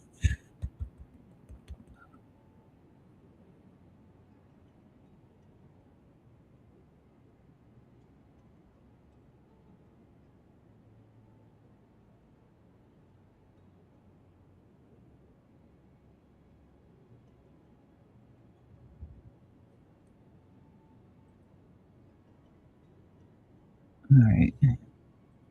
I'll board it. I'm not gonna let it wait to come back up. If it makes sense, then I'll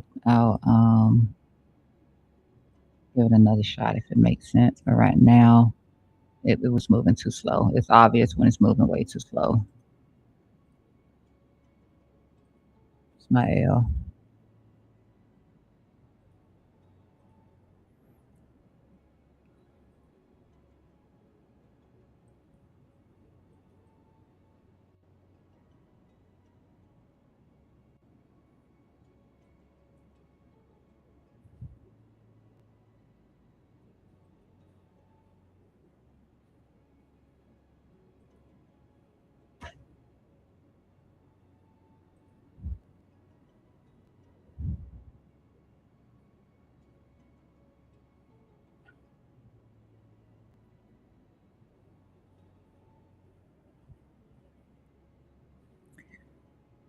I'm just not gonna do the long on it unless it's breaking to the upside.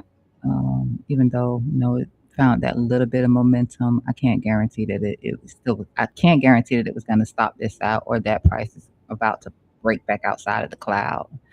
Um, but I just didn't want to sit in that brutality. Just cut it while it looks like it wasn't gonna work, and then I'll look back.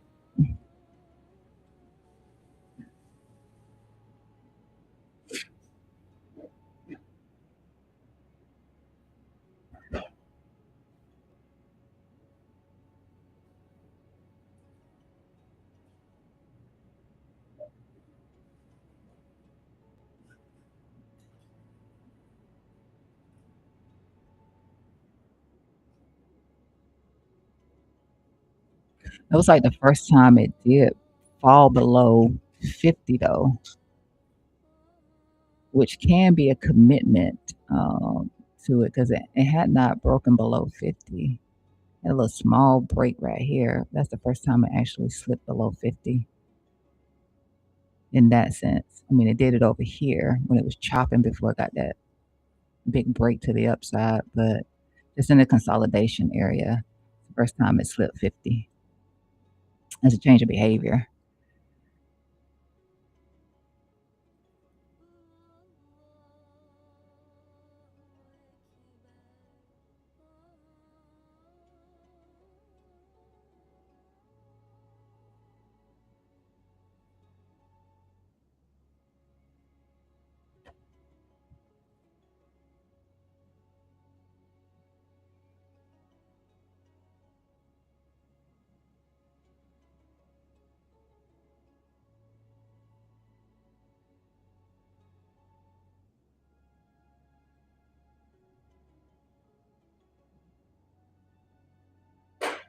I'll let this thing be right.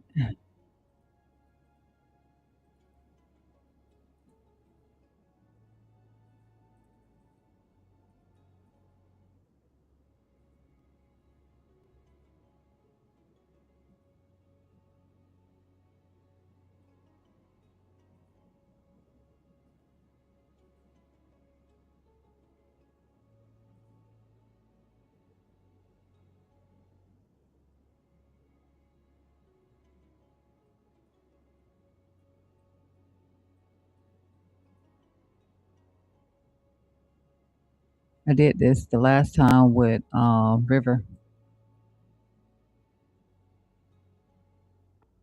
We had the short call right on River, but I didn't want to commit to it. I finally ended up taking it, but and had I taken it when we were live and we were looking at it, then it would have been a bigger. bigger, bigger and better position size. But I eventually took the short on River from the highs, well, around the highs. It was like the second high retracement and cut it before all of this madness started happening with it.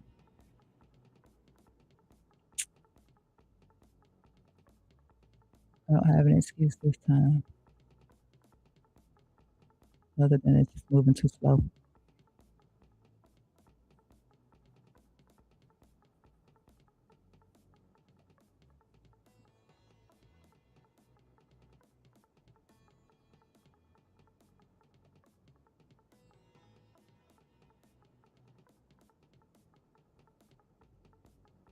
See what else there is while I'm watching that.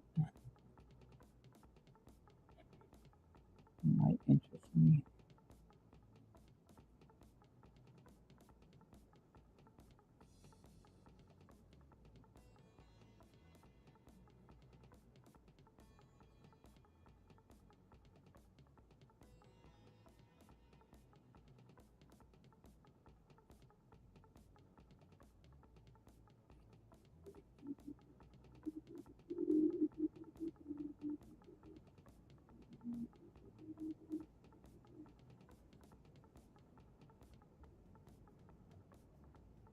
Banker, BNKR. I don't like to zoom out too far. I might take a look at that though. Banker, BNKR.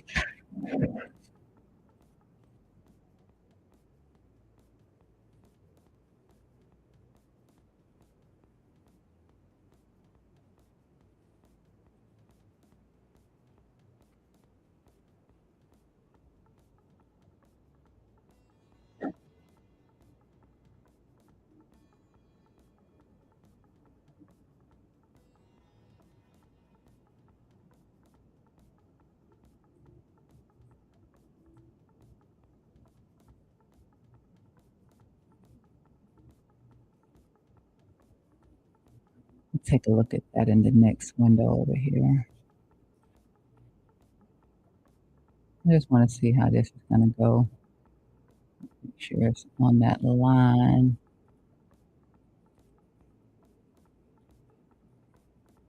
See if I had any reason to actually cut it.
This thing got gaps in it. Really can't be all that great.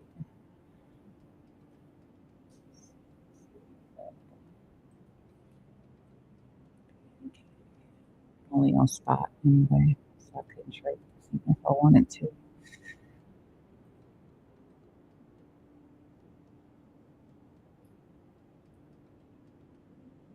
It's ascending.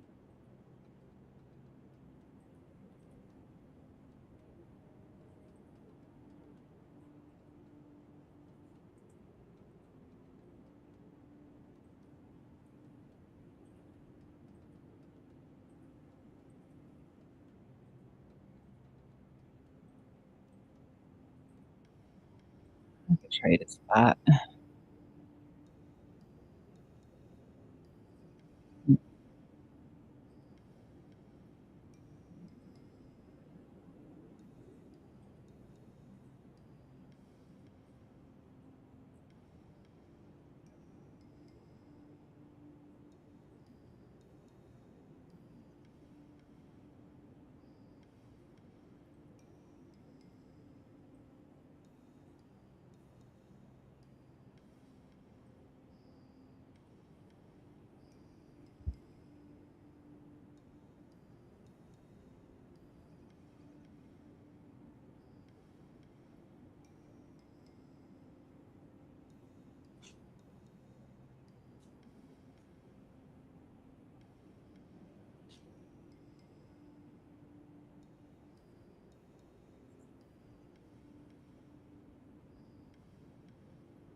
I was about to do that spot on it.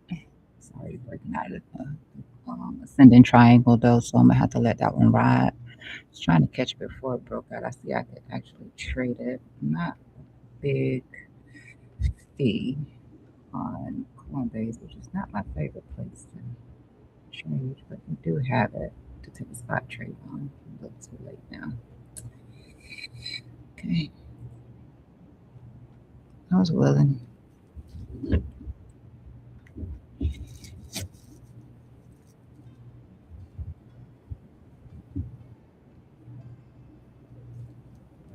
All right, so I'll let that ride. Possible SFP up here on this one, but I mean, this is just flashing money right now. It's living up to its name.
Gold over here wetting the bed right now.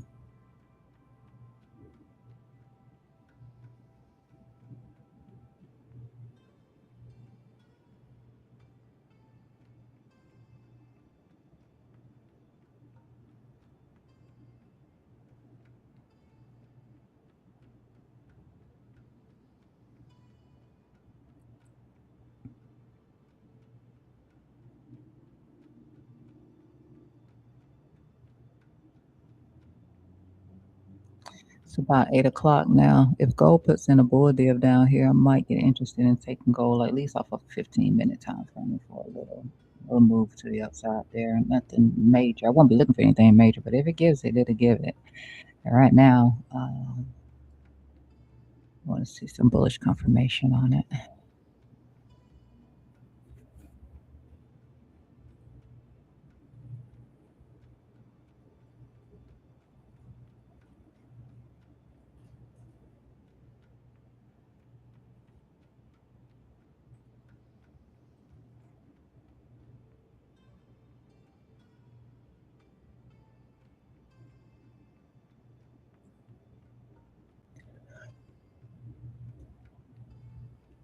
Oh boy.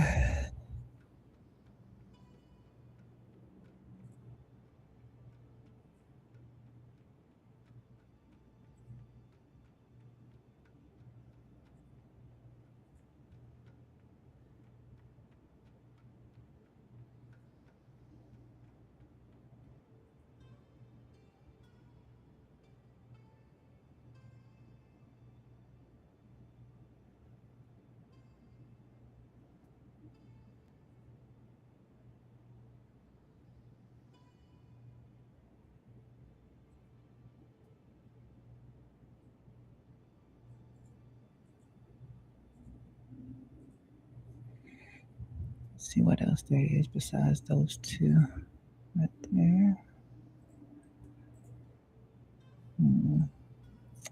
S9, GN, sign. Signs everywhere. Signs ranks number 343. Sign. Up 5.9% on today. Now, I really don't like going past 300, but that's what that other one came from. That banker came from. Top 3 or 400. Let's see. Let me look a little further out. Yeah, I'm not going to go any further than that.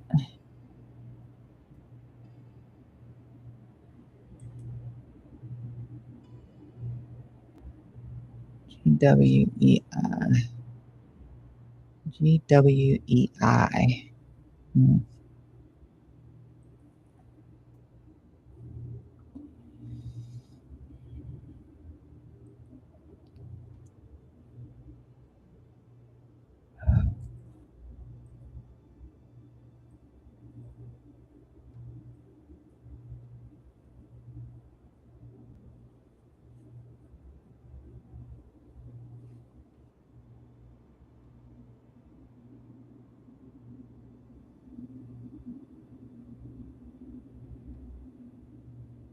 Sentient continues to just move sideways.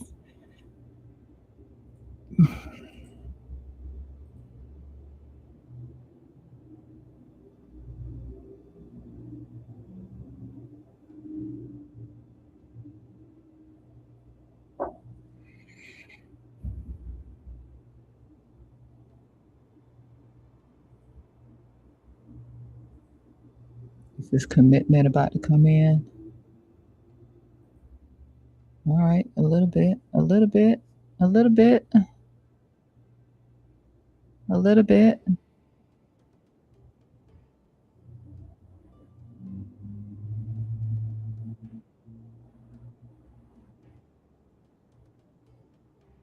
Keep it going.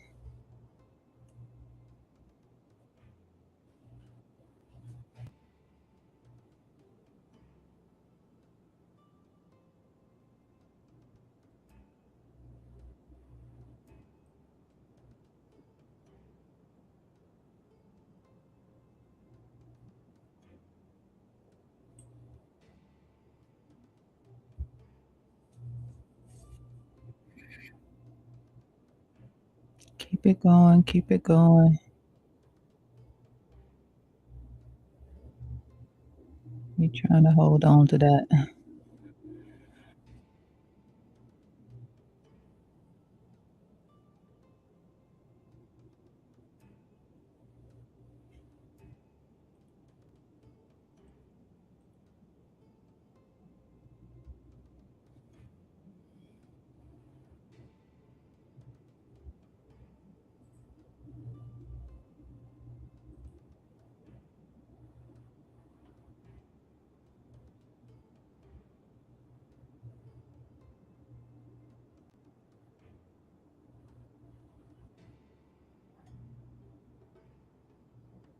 Come on. They both falling out. Lord, they're both stalling out.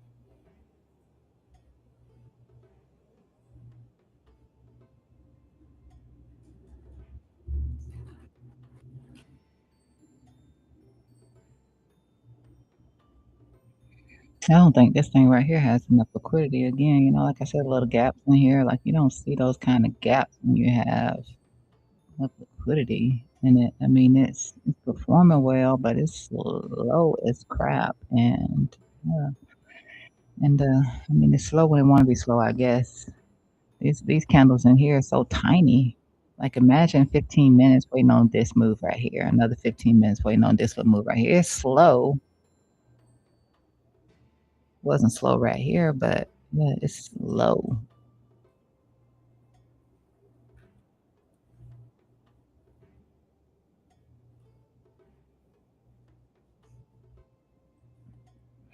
This sucks.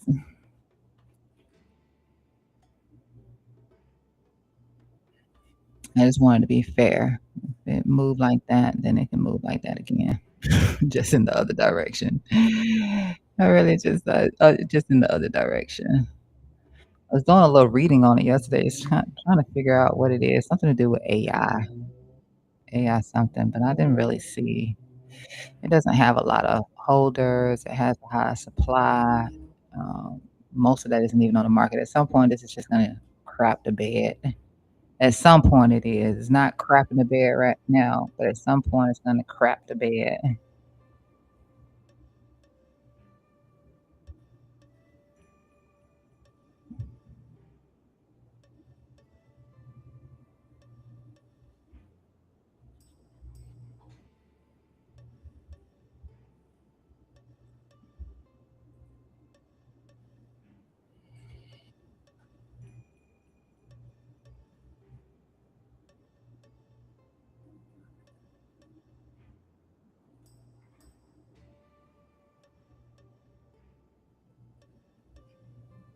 I don't think I can sit here and wait on these little candles to do all of this. 15 minutes, 15 minutes, 15 minutes, a whole hour just to get this little move right here. This little move right, I mean, well, that's 30 minutes, but yeah, just to say this right here. It took an entire hour. Like, that's crazy. Let me move on past banker. Let me see what else is out there. Uh, what's interesting? Anything interesting? Everything just looks like it's a stable coin right now. Everything. Yeah, starting to turn green. Don't know what that is.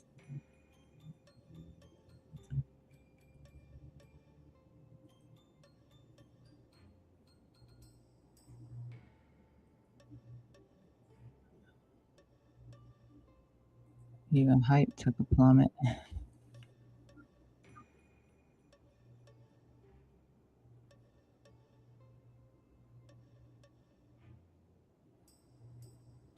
By the time I took a spot trade on this, I forgot I was in spot. I've been holding on to it likely, not waiting on to see if it's gonna get a SFP, but even if it does, it's moving way too slow. Way too slow. Let's see what else. Let's see what else. I don't want something too crazy. Mm, These are the common stuff right here. This garbage right here.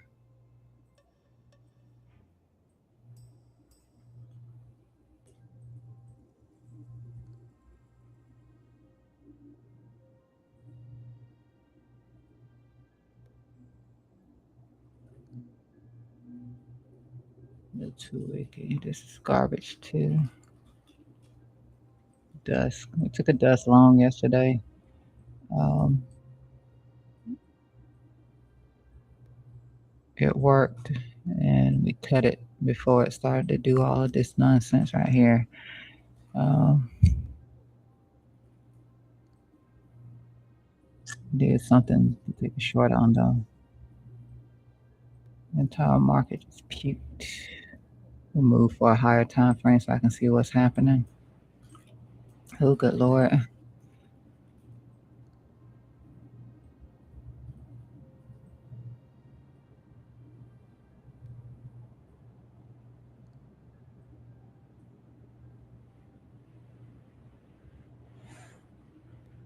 Need enough of a pullback on something like this. Not that it can't continue, because it can. Yeah, missed the pullback on this for that continuation power.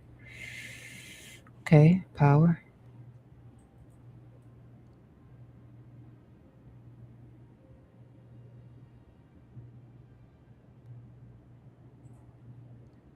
A double bottom, a little gap in here. I hate seeing these gap stuff.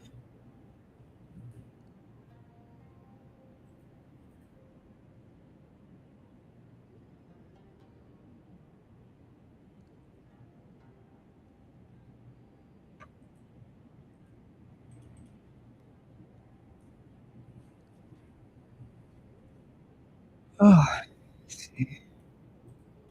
Oh, I need to add that other thing to my watch list. Let me just add that. BNK R crap to my watch list. No, I cannot trade it in anything other than spot, but where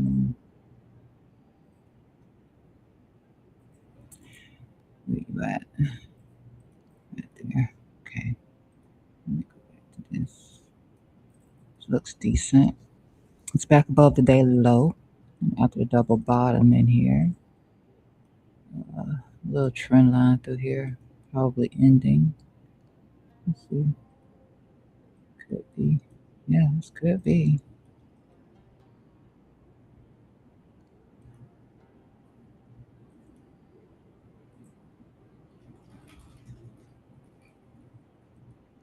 Could be.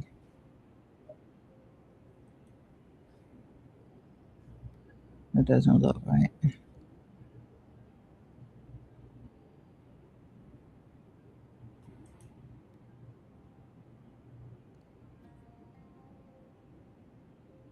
I'm gonna move that line, so don't worry about that. Can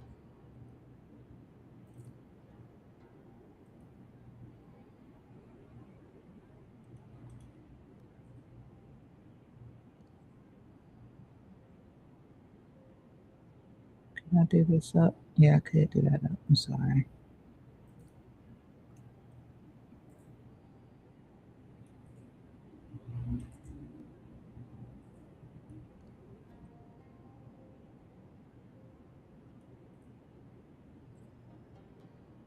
What was the break right here?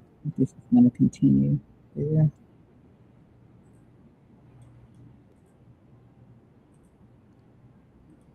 See if we get that closure out of here. So far, not. Let me draw this again. Never mind. I can leave it like it is. Just wanted to get that. That's the break. It could be. Uh,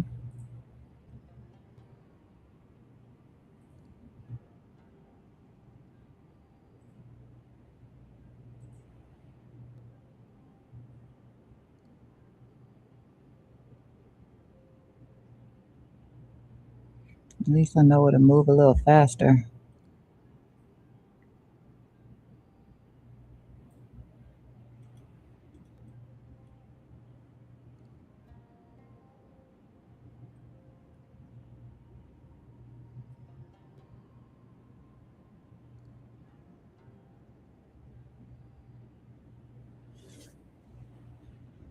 No one man should have all that power.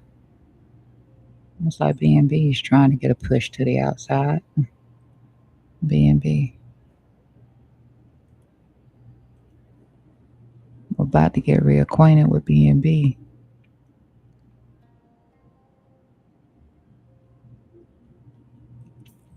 If this is closing outside of here, it's likely a safe long. Um, it's likely going to be a safe long. Let's just say that it is closing outside of here. I can't say that it's closing outside of here just yet. Let's just say it is closing outside of here.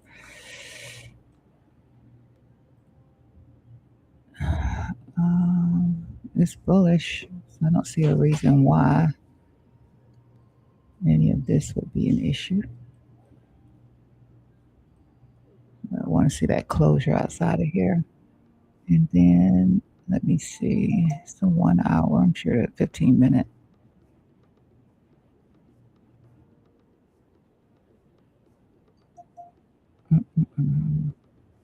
Neutral.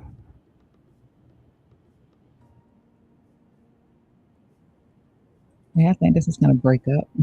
Definitely think this is about to break up out of this little, I don't know, ending diagonal. Let's see on a 4 hour neutral.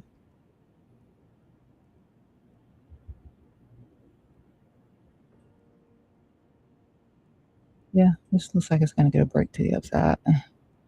Don't oppose this one. I don't oppose this one. Need commitment on the closure above this peak right here, though. Otherwise, it's doing the same junk over here.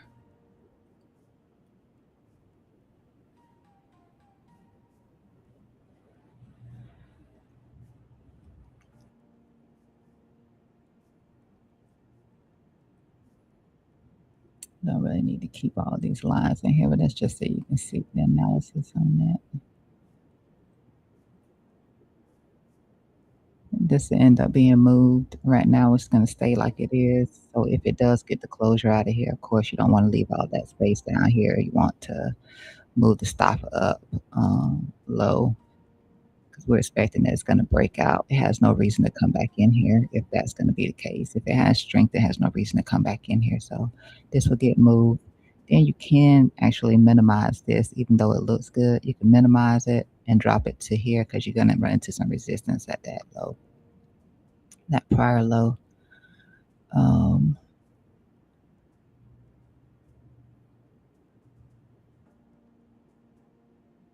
So let's just say it closes out of here without, you know, running through here. Like if it breaks out, then you could jump in, but still I would move this afterwards and bring it up. Maybe just do like a 1, something like that, back here towards the previous day low right here, because it shouldn't be coming back down below that, right? It's power. So I was about to jump on BNB because I'm liking BNB a little bit in here. Not actually committing to this move out just yet, but it looks pretty decent in here on BNB. Yeah, I mean, I like this right here. Bitcoin crap the bed though.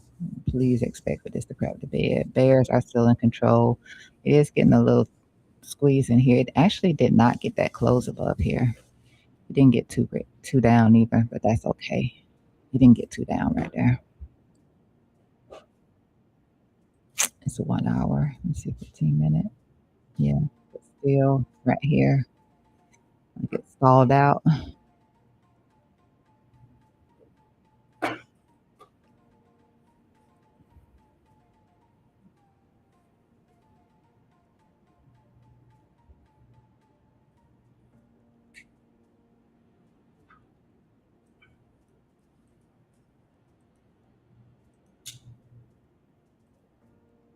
And I think that this is probably supposed to be up higher than this. Let's see. Yeah. So I would have needed to bring this up higher than this. I would have set it like on that. But we could tell from right there that it didn't have the commitment, which is why that line is important. So we'll just look at it like that. If it comes back and it commits to it, then we know it's breaking out. Don't really need this right here. Just need this commitment outside of here.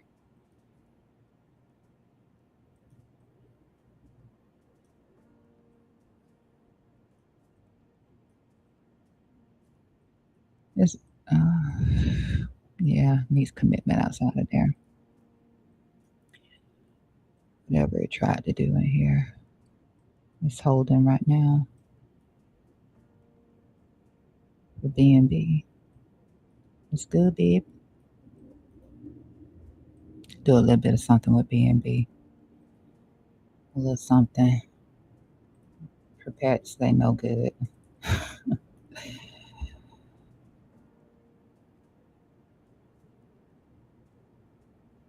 Make sure I'm not buying a liquidity crap.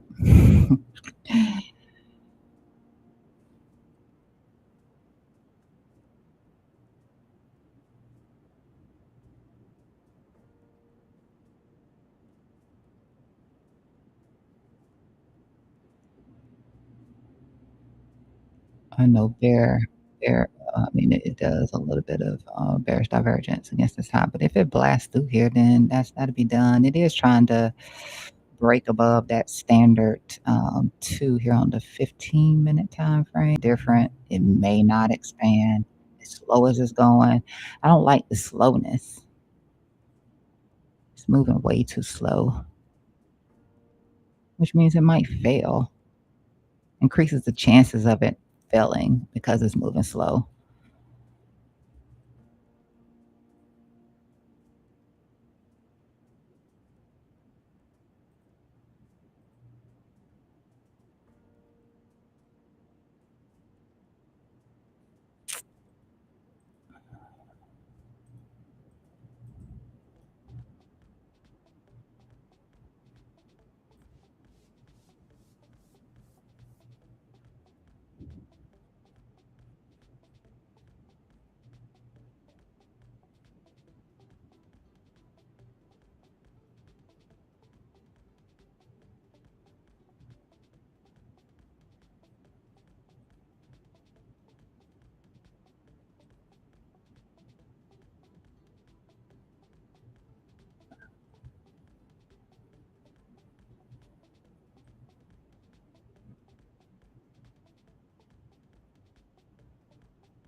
Yeah, definitely increase the chances of it failing if it keeps moving slow like this. Well, let's go BNB. Come on. Come on, BNB.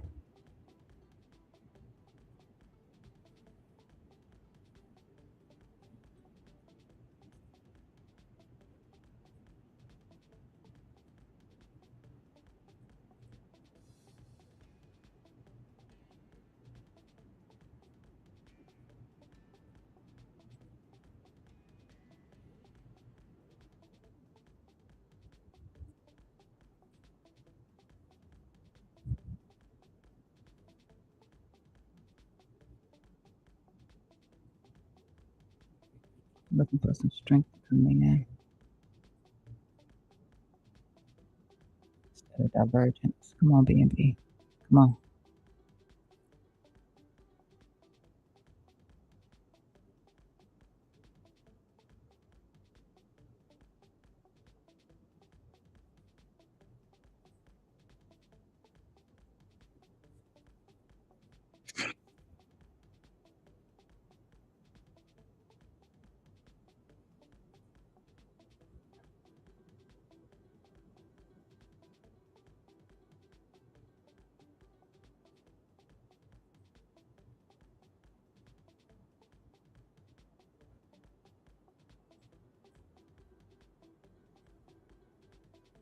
I think that's about the first time it got above 50 through here too.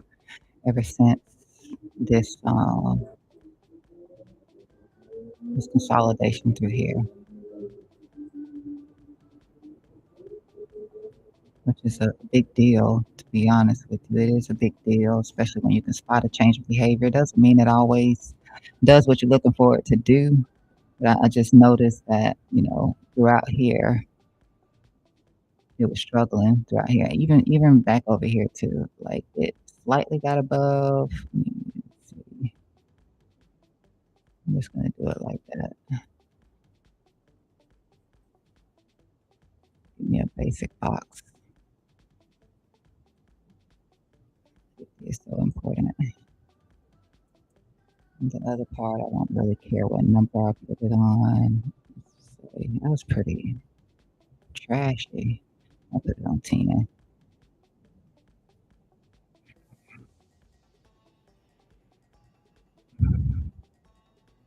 Oh, not that bad.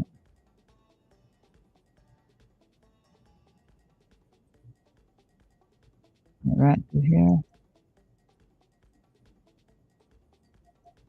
It's just the point where we go kapoots right here. So from this point right here, where you see we break down below 50 right here, it's kind of right here. We break down below 50 right through here. We struggle with 50 the entire time. Made a small attempt right here with an SFP on that 50. Same thing can happen right here, which is why I'm saying it's moving super slow right here. And with that slowness, if it falls back in here, forget about it. That's just your continuation down, okay? But if it can get that break, that push, that squeeze out of here, then it'll be successful. Um,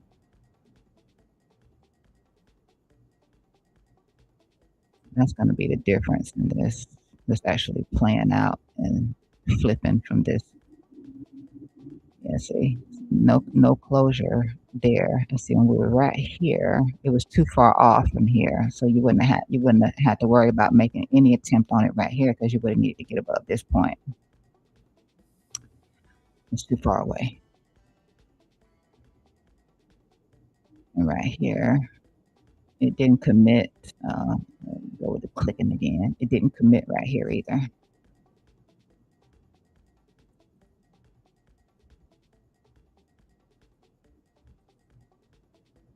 It failed right there too.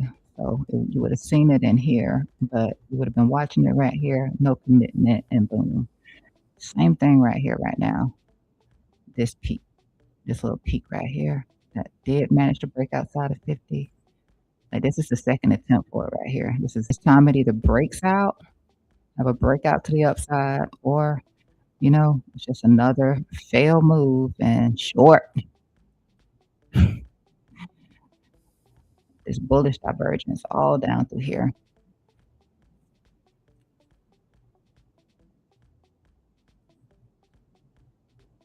I don't know why that's winding.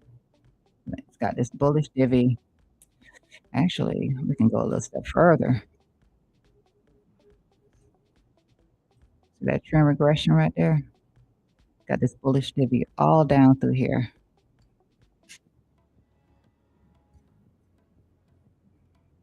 I'm gonna have to switch my mouse so we can start having this problem. That's what we need. That's what we need right there.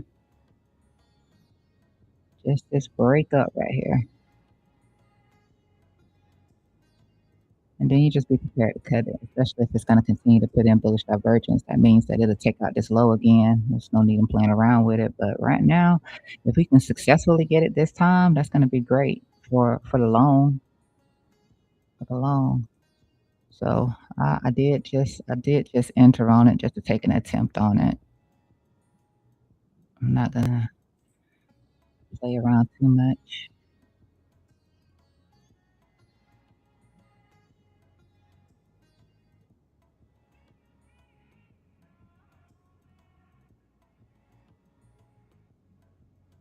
You ain't gonna have but like one more time to give this a shot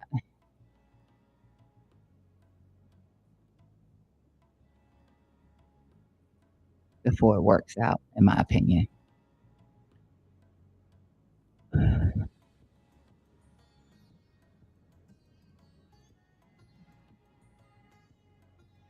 And then I can move this if it does to look for it to come up just a little bit higher. Um,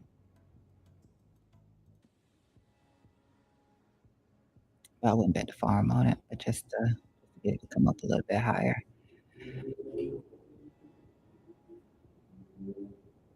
Sentient just kind of slow grinding. Just really slow grinding in between 1 and 2 right now.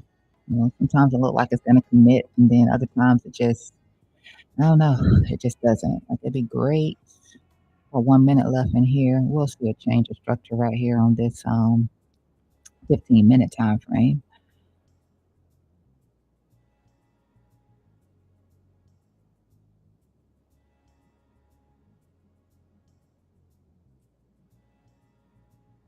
Come on, BNB. Just slow though. Just tap it right there.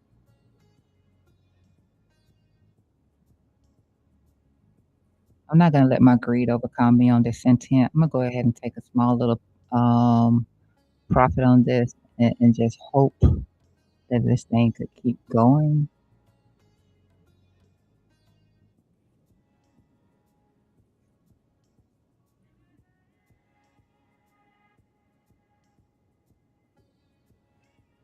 All I can do with it is just oh no, that was my loss.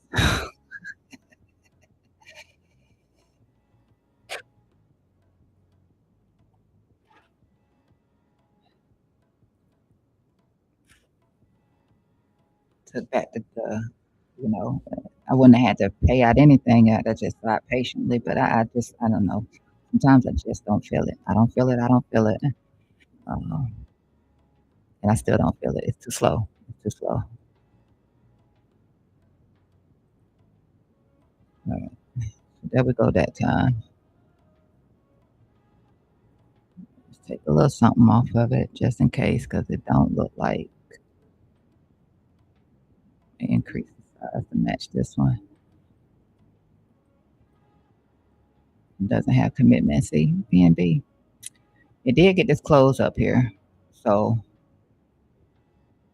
I'm gonna give her the benefit of the doubt and see it didn't commit right here. You flip down right there with sentient. I can afford to let it come back to just above the entry if it does so. And it'll just be a break even, so I won't actually win anything. The BNB did close above here. I like that. Um, so I don't have to worry about a bear div right in here. I look forward to be able to keep going. That means now I don't want to see it come back below here. That means I just increase my risk on it. Actually, it would be this low, but I just increase my risk on it being in it.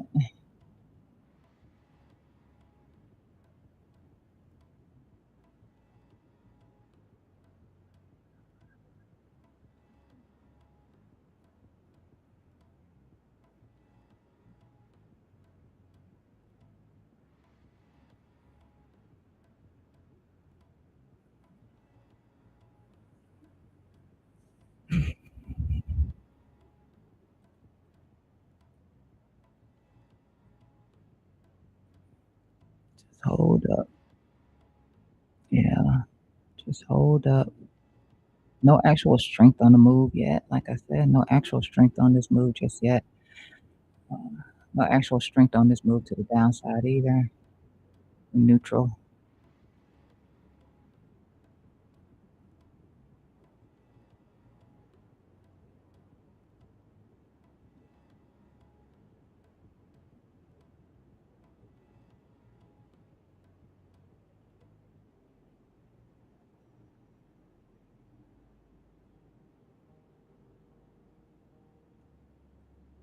Every so often I have to refresh Bluefin Exchange because it doesn't really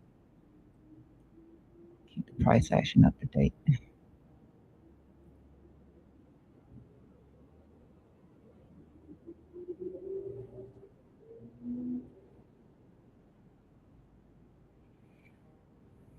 So we're hoping that this was our charm. We're hoping that this break right here off of that candle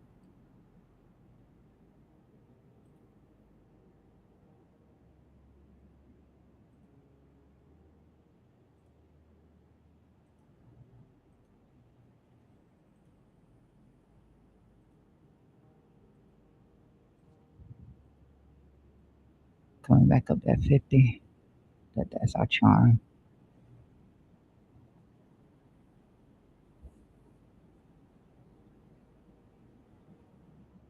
Need some strength, baby. Need some strength.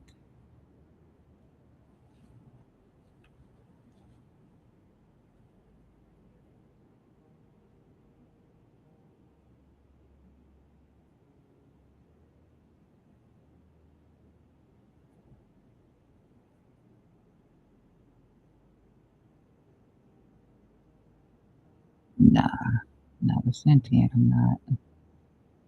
I'm actually not gonna give it any room to come back up. I'm gonna set my stop loss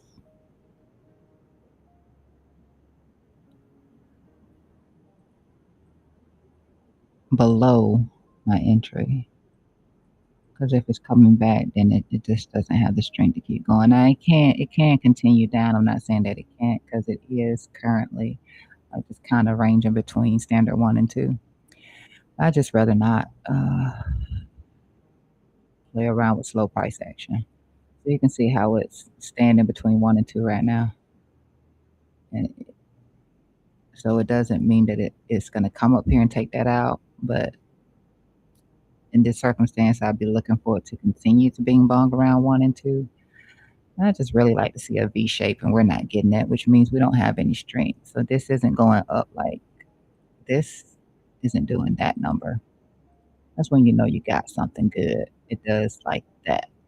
The opposite end it turned out like that, just like the opposite end turned out like that. That's how you know you got a runner. Is it turns out the band is going to turn out. We don't have a turning out band. We don't have a band that's turning out, which means this is weak. It's moving down slowly, but it's weak. So I don't want to play around. It's coming back up. It just comes back up and it stops me out. But I got back my little L over here. And that's why I stop loss is good. I wish I'd have did that crap with River. Out of my feelings. Ooh, I'm out of River. As I'm running my mouth, it took out both. It took out that loan that I had on it, and I set the short to take me out. That short probably still paying out, but I cut the loss when I did that. So yeah, it closed out both.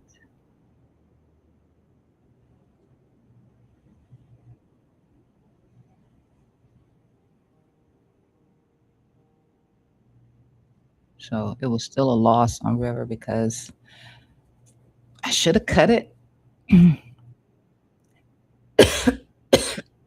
I didn't cut it, and I just did the hedge. So it shut them both down.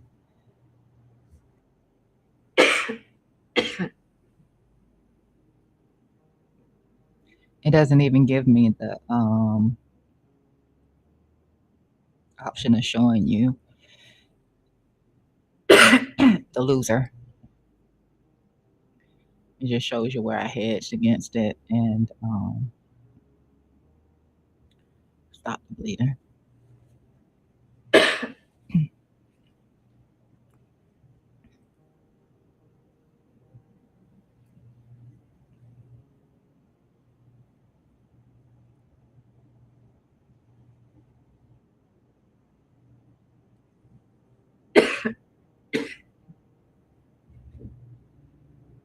Need some more water or some. I got some water right here.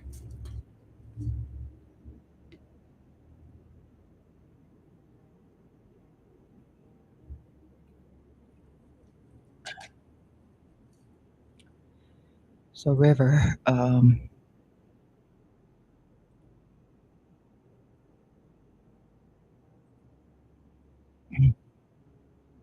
River is only going to show this. but it was a losing trade. For some reason, Bluefin don't show you when you get liquidated. That was just a hedge against it. But even this hedge, I lost. I lost some money. Lost quite a bit.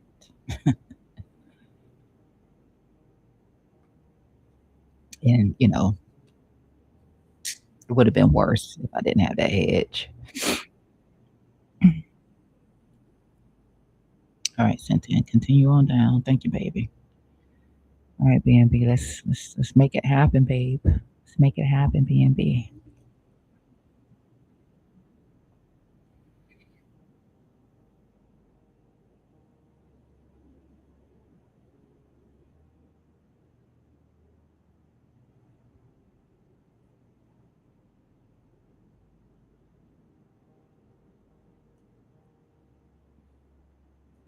BNB, same situation. Like I can tell from here, just this indicator whether or not it's showing some strength from the Bollinger Band. And right now it's not. Like it got that pop up, which means it's trading outside of standard deviation too.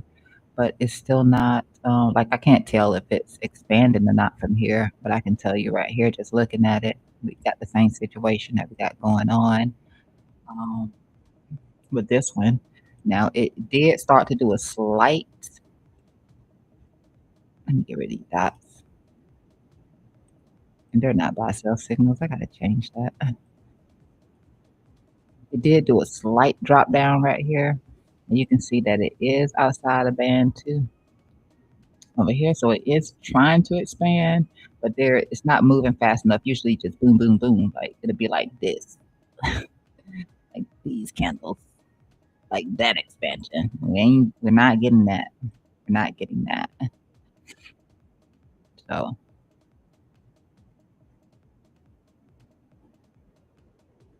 and we just caught that SD1 on that rejection back in.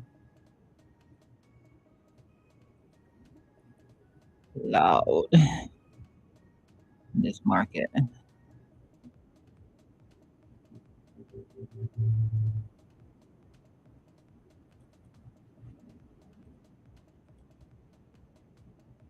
Just so I can see that when I need to.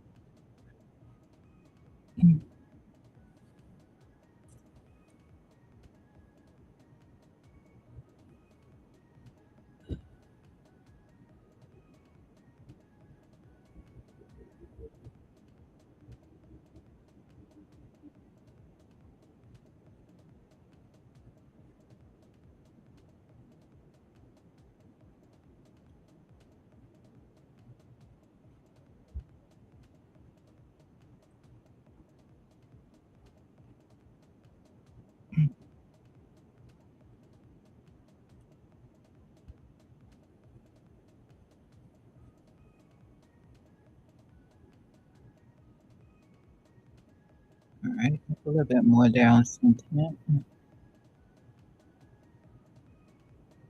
mean, if it just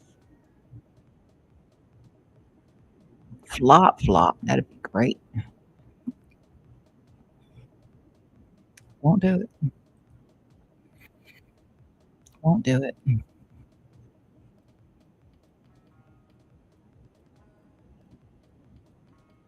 It's showing like a discrepancy. When that candle flip green, just like over here, if it's outside of here, it should stay green. This one turn red. So that's a slight discrepancy in this push to the downside.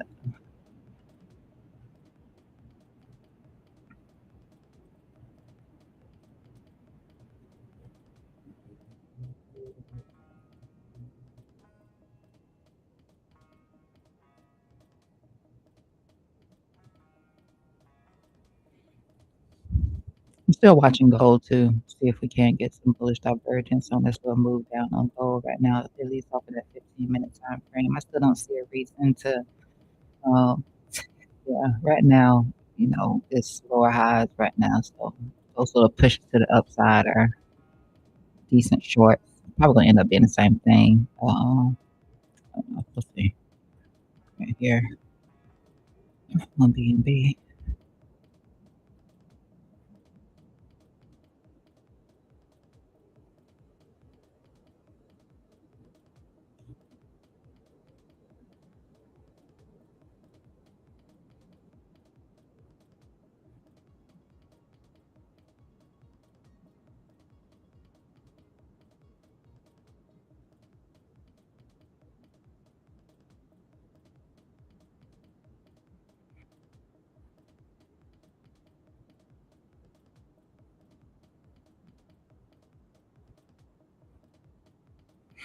I don't think we had any news today.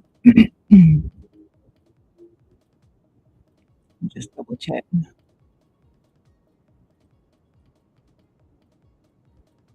Today is Friday. We have core PPI. Oh, that was at 8:30, so never mind. It came in pretty decent. Forecast was 0.2%. The actual was a 0.7%, and then oh yeah, then PPI was a 0.2%, and the actual was 0.5%. Okay, so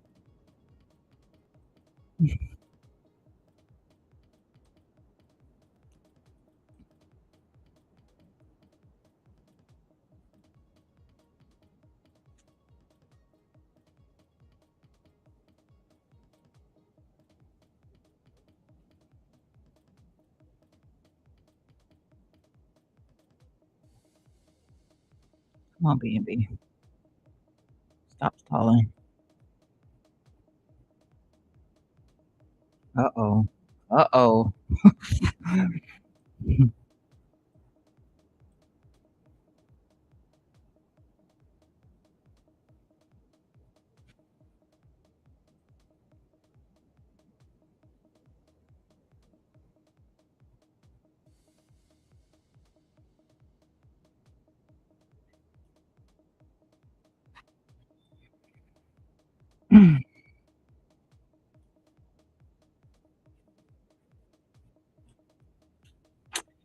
And it was an indecision candle right before it.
Then we got the indecision candle right here.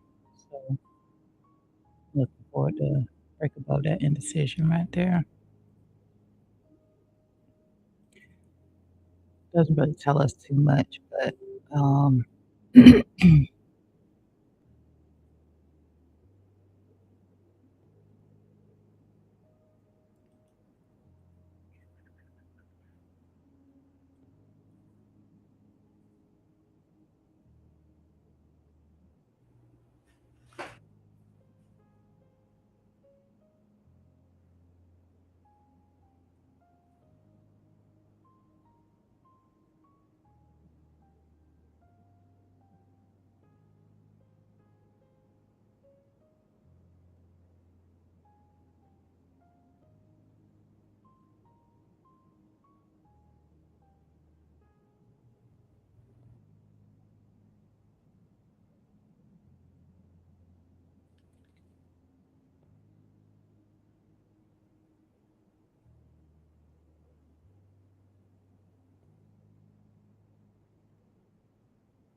It won't let today be a good day. I think that this is a bit of an exaggeration. It's probably not gonna happen.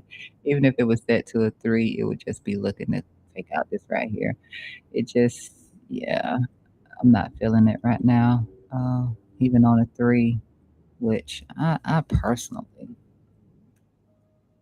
think all of this through here is garbage, but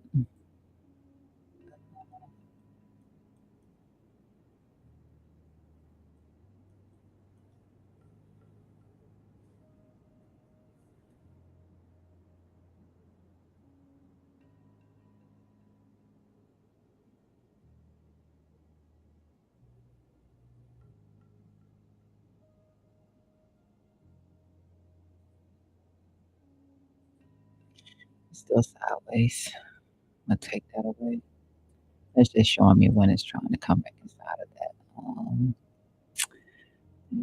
Got the resistance right here,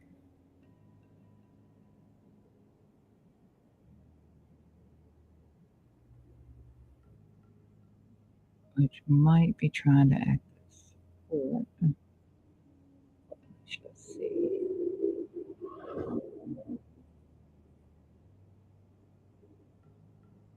For the most part, I think that this was where most of the activity was at right here, though. That breakdown right there, and then we got this section that's right in here. It's what my eyes are telling me. I'm gonna draw what's name on it.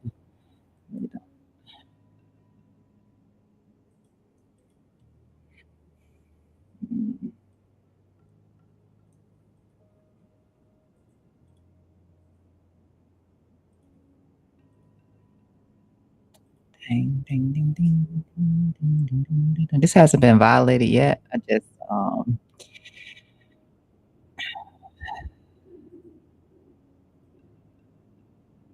it has to take out this low. I don't blame anybody who don't want to hold on to, the bearish environment.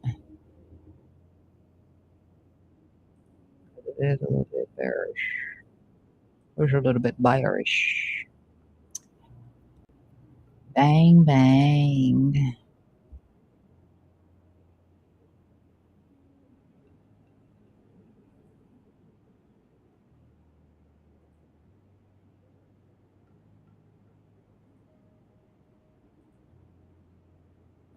It's pretty easy to identify.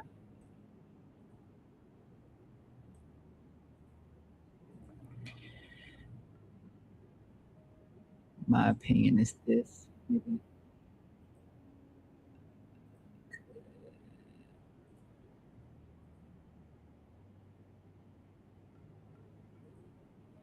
Maybe I could have done that.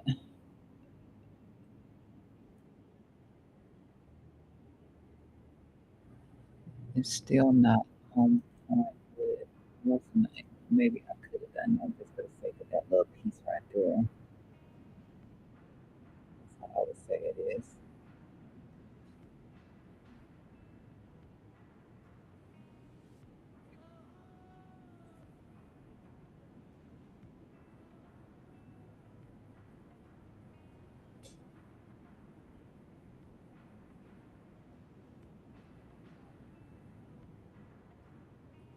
Yeah, I'm about to flip back down. I don't think it manages to do it a second time around. I'm not counting this first one because we didn't even come above this peak right here. But as far as this goes, it may not be as successful. It may be more successful to the upside on the second go round if it comes back down, breaks back down below here, or loses this trend regression line right here. Right now, like I said, it is some bullish divergence across here. Bear divs were coming into play, but I didn't spot any bear divs in this occasion right here.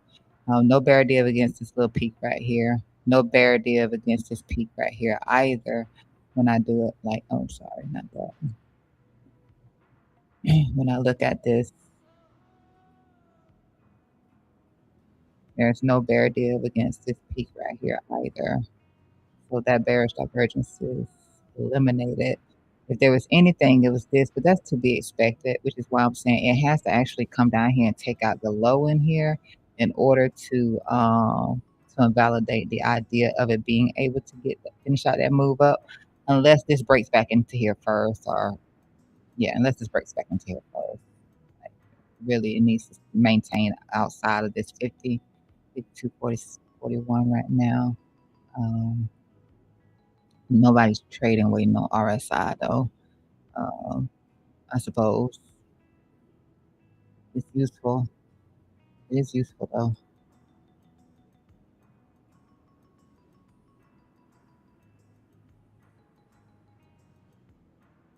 just because we can. I mean, the only reason why I'm referencing this because we can spot the strength and weakness. And that's what it is. It's strength and weakness.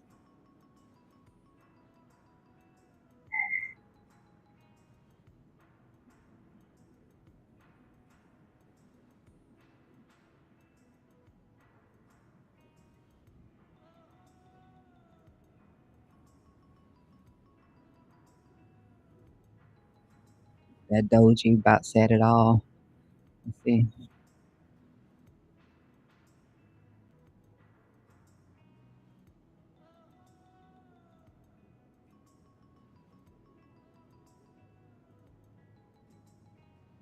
Check back on Bitcoin.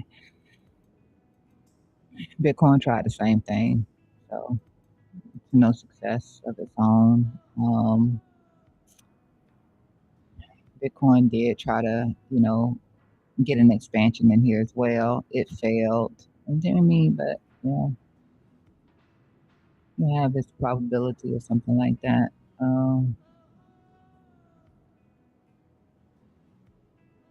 no bears are still in control, obviously. Didn't pull up enough to really consider a short position. For me, I have a short open, and I've already added to that short. So there's nothing for me to do there. Let's see how much that changed. Yeah, so it tried. It tried to do that little expansion right here. Failed. So I'm gonna push this up. I'm gonna push this out.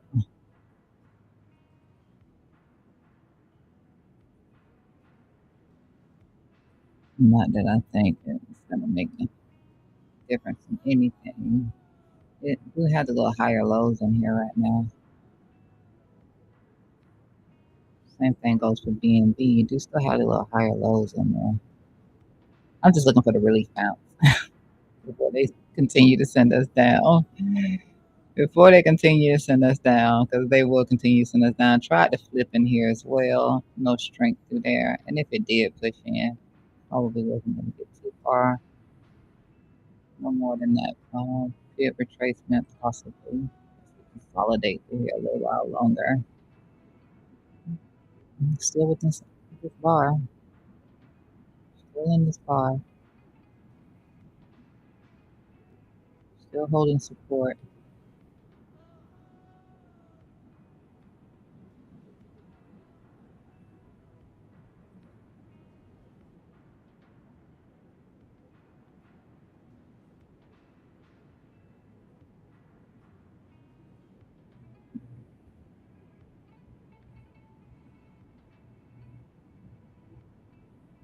Still holding support. I just want to be able to see that. I want to just be able to see that. I want to be able to see that. I don't need all of these.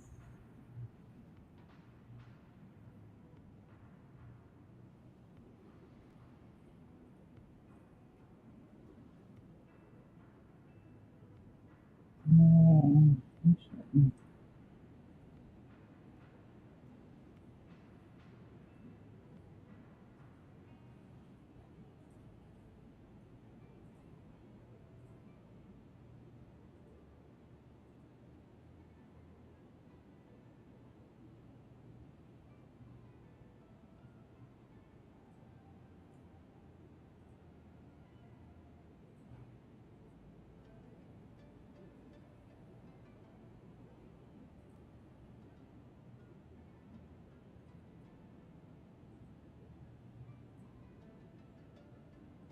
We'll keep holding that.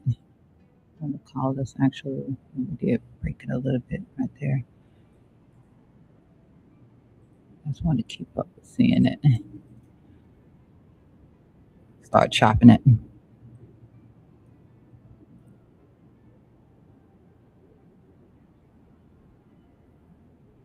what was our one below that? Far off from that.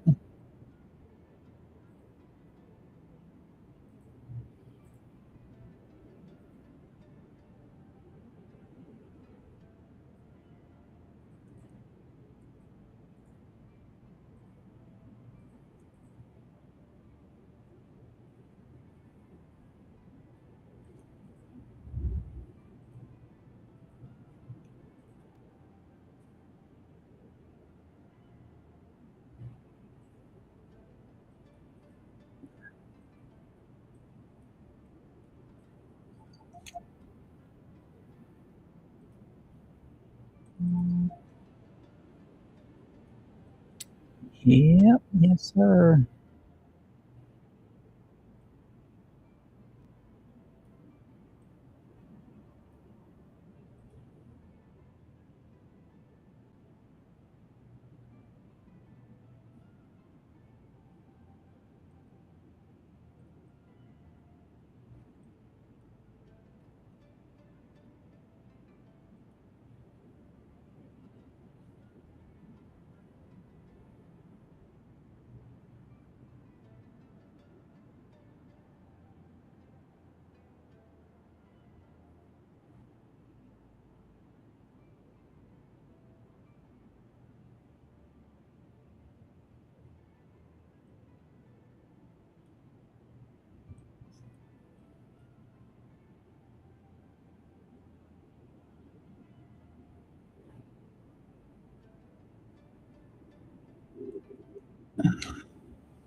Just make sure that that's not inappropriately drawn.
All right, less than 30 minutes before market opens here.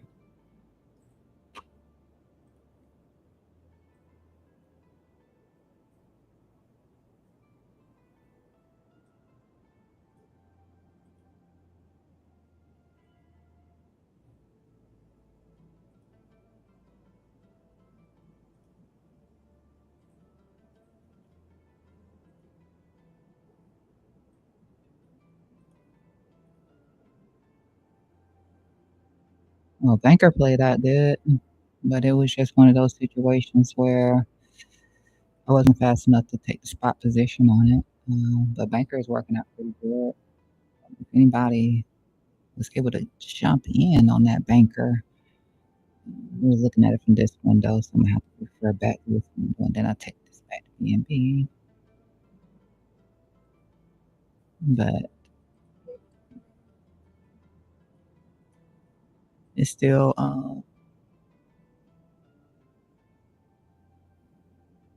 That's still slow as crap. Never mind. That is still garbage. Yeah, it's still slow. It's still slow, slow, slow. Ooh, jeez.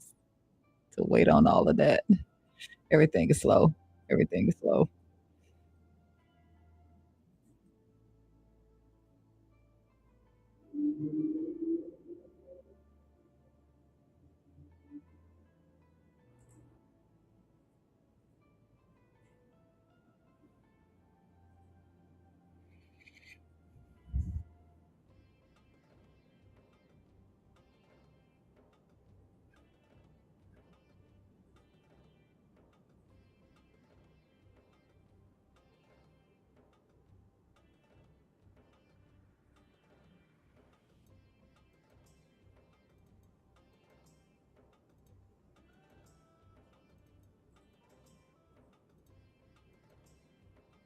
Yeah, this is showing some underlying strength. So I don't like that. I mean, we know that because it's slow. Some underlying strength there. Um,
mm,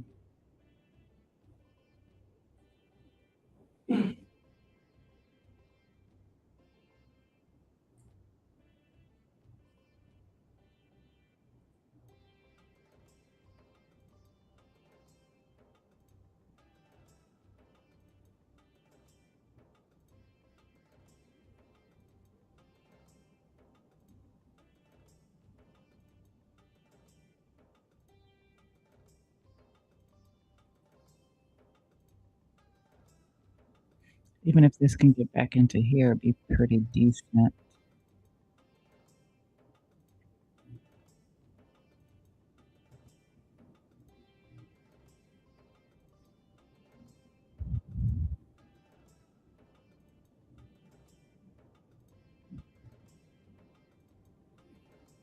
Hmm.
This was the rose long from yesterday.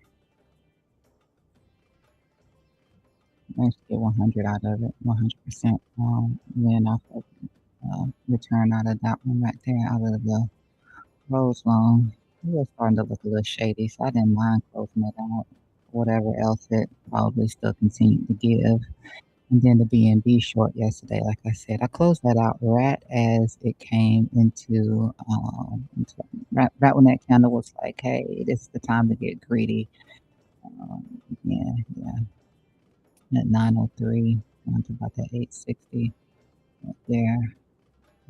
So even this little bit right here, if I can get that, I think that would be cool. BNB, I want to show you that was on that freaking river. Just know that I got look at it. And all I had was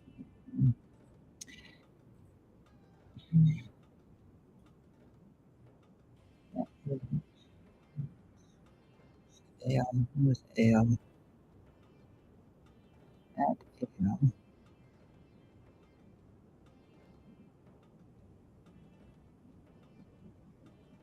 I'm actually glad to be out of it. Like I said, I added to that Bitcoin short position. So that decrease, I guess I know it decreased my entry, made my entry lower. So I went from, I didn't realize my leverage was up on the short and, oh, come on, BNB, and a little less on I do have a hedge long on Bitcoin. But in this case, my entry went from the 86 down to 89. I just went ahead and set a stop on that though. So if it, I have a hedge long in here. The long is in the water right now on Bitcoin. Of course it is. We're down. Um, but it's nothing in comparison. And I already took profits out of the long when I first had opened it. Um,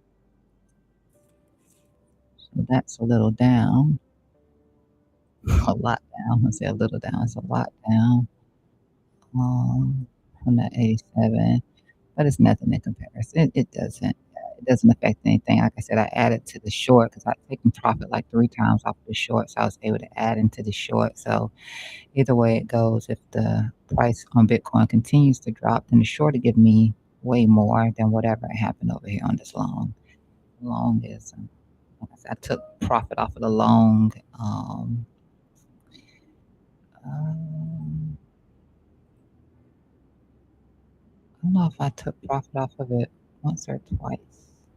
I may have only taken profit out of the long 1 time, but I did take profits out of the short 3 times, and then I just added to it.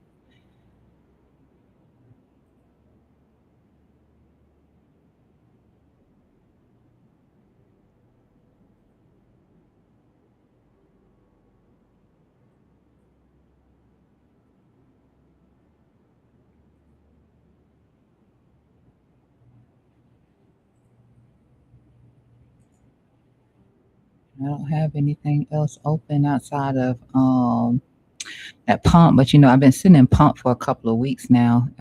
Pump did start to come back up, and I mean it's back down now, but it's nothing like it was the first time I shared with you that I was in pump, and I took pump on really really really low leverage, and I mean it's down, and it's a small amount of capital in the pump position too. So if it ends up working out, see it's a 2x leverage. So very low leverage. It's nothing that I have to be concerned about if it doesn't work out. At one point, it did look like I was going to get liquidated on it.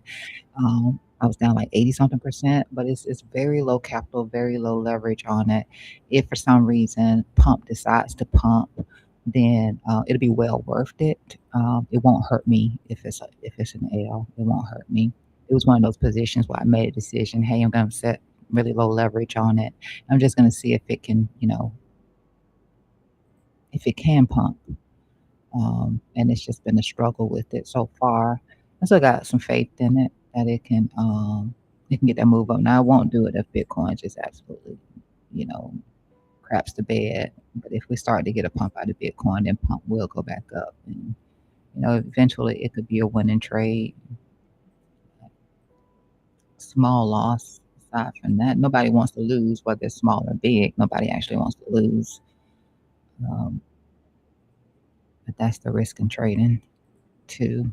You know, especially doing what I did with that.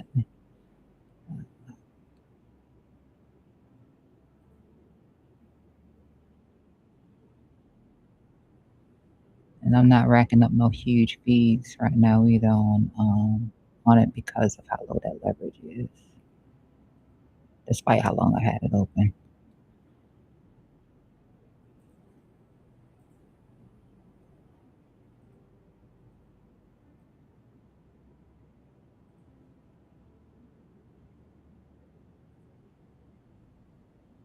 All right, third green candle.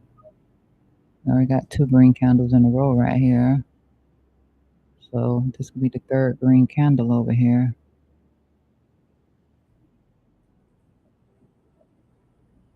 This might be the one that does that solid break out of that standard, out of that trend line up to the top right here. So be the one that breaks out of here. Then you know that this is over. That's over. Could relax the stop loss on this one. Could drop it down, but it's already below the entry. So if it comes back up and hits me, then I still walk away with a little profit from it.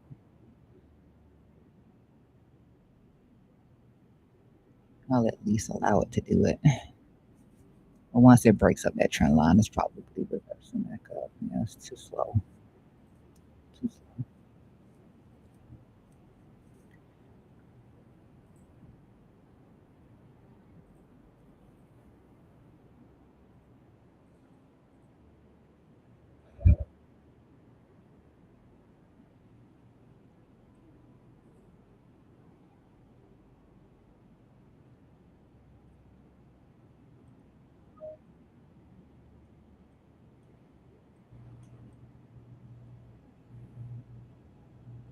I think I can just about map this out. It looks like that's about how it's going. I think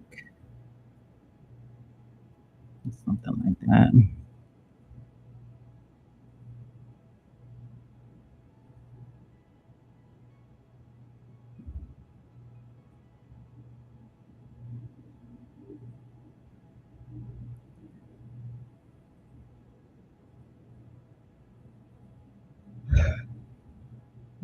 The angle suggests that we're not going to make it because we're not going straight up. We're kind of rising channel at this point.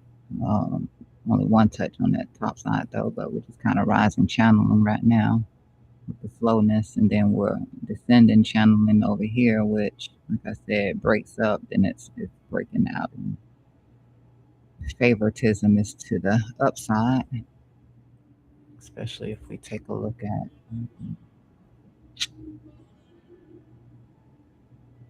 Let's see if we can see that better. Yeah, see it better right there. 1 hour bulls in control. 4 hour bulls in control. I mean, things can change, which is why we're looking at it, because things can change.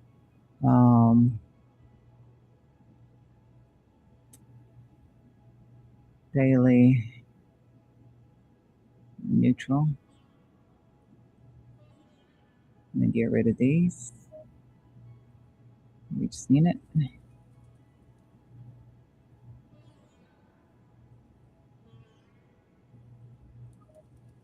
little bit more to go before since that. Already mapped out that it was hitting some resistance in here. That was the second bit of resistance right here. I don't have that mapped out. Let me there.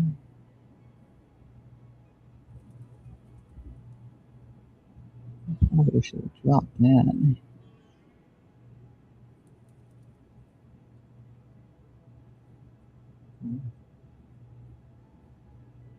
This is rather new of a token. Yeah, it is.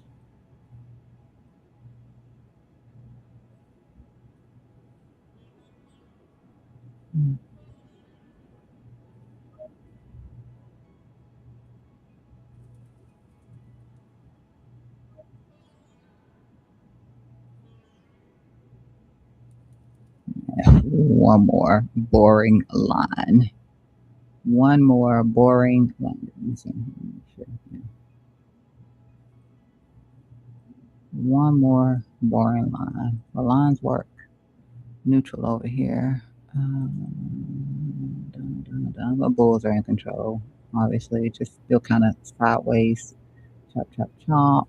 Sideways. One day it'll happen.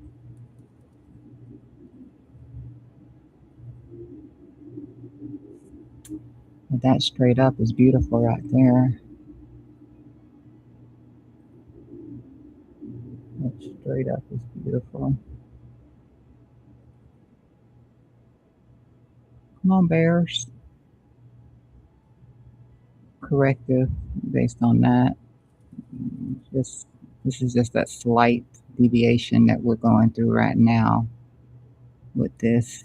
Like I said, 1, 2, 3 green candles trying to break out as we speak.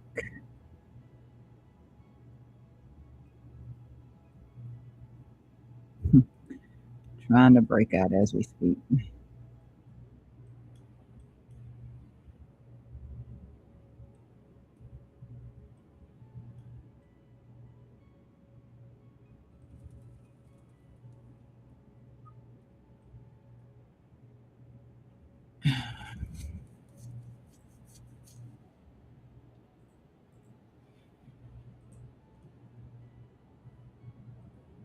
Bitcoin still chilling. Looks like Bitcoin is back at the top side of that Bollinger. About to make another attempt for that push out here. And just share that real quick. So Bitcoin, as we drew it out, where the volatility range was at, right here. Making another little attempt here. I probably want to raise this or change this to just include this. I'm gonna do that. I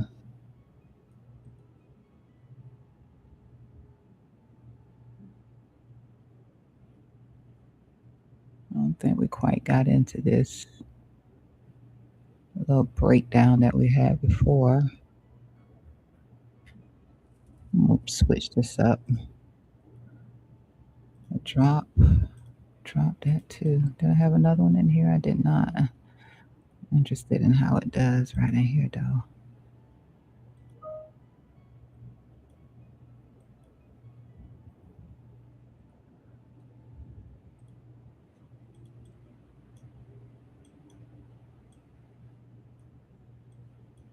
And then we were talking about how it's holding.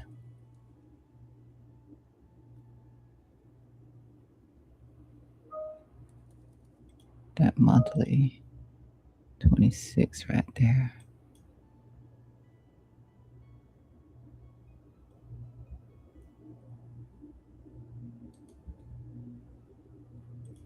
It's that monthly 26 right across there. Tap. It won't go too far.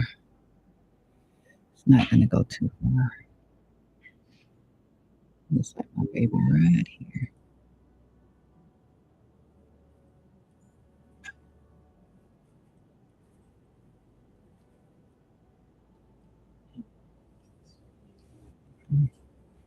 Just waiting on market to open.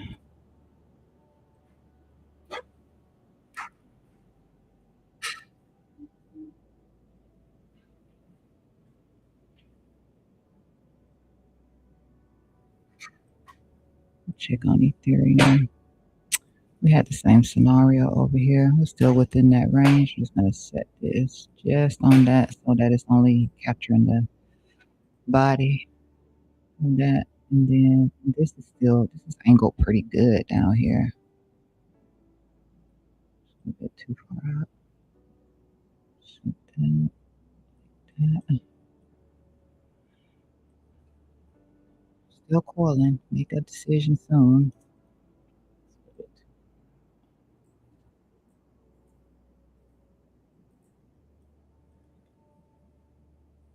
And we can already see we're banging on that previous day low right here. Previous day low. No range. Solana made an attempt in here too, but definitely there. Let's extend this over to and raise this up like that on Solana. And let's try this. So we got over here.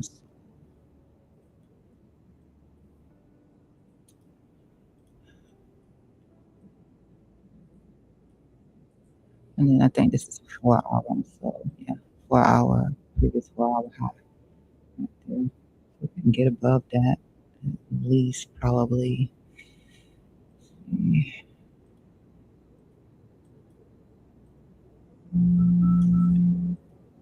Oh, my buddy calling me. I gotta ignore his call right now though. Get you back up in just a sec.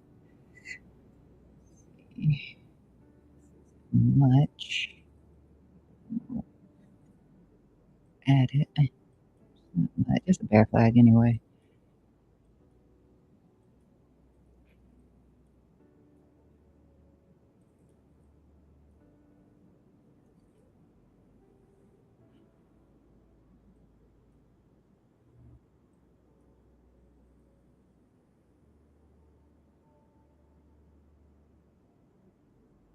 I don't think this angle changed at all. Did it? I'm squeezing in here a little bit to do what? To do what? It's still a bear flag. I don't see a point in me. Yeah, I don't see a point in me changing it. So I'll leave it as it is. All right, I'm back over here. I'm still attempting to do this breakout right here.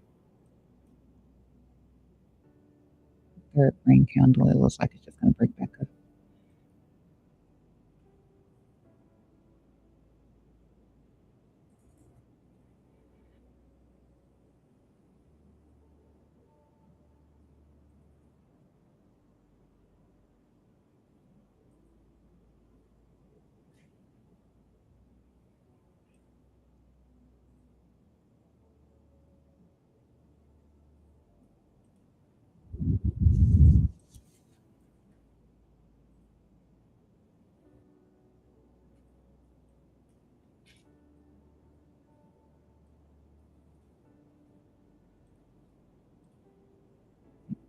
Some that, some more drop that.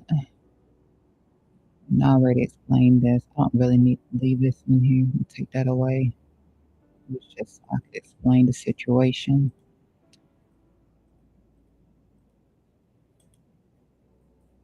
The cloud cover resistance, but we can already see that it's coming from. If I had have done just that top candle right there, you can see a little rejection through here. But before we can even get to this golden pocket, that is the situation. We just on.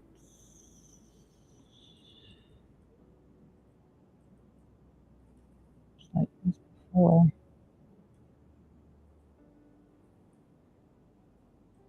Before it was that.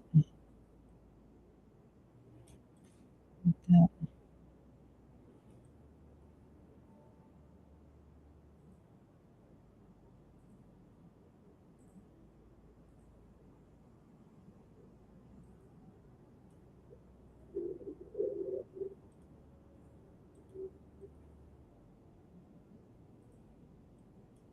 These bulls are taking control, so we trying to get a little bit more energy out of this. Let me see what I see. Mm, 1 hour still neutral. Be nice if 1 hour wasn't still neutral, but 1 hour is still neutral. Um,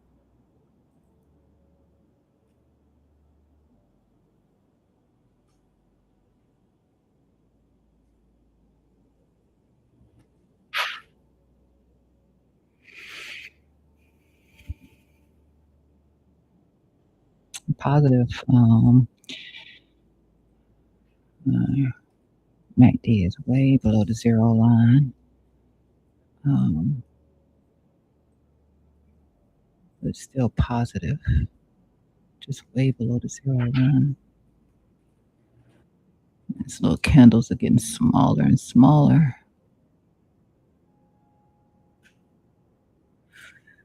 We're ranging. I don't know if we're gonna. I mean, we're coiling. Like, take that away. And this is our outside bar, right? Well, mother bar right here. So we're just building up within here and building up.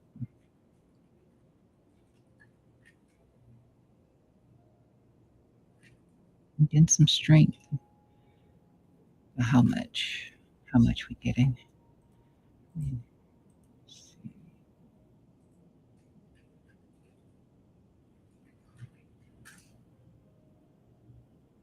Still not that good. It's not good. It's not good. It's not good. And still don't have any commitment. Despite that, it's just not. It's not good. It's slow.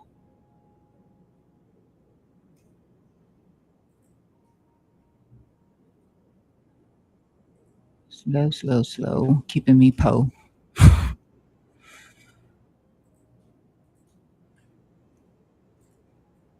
Mm-mm.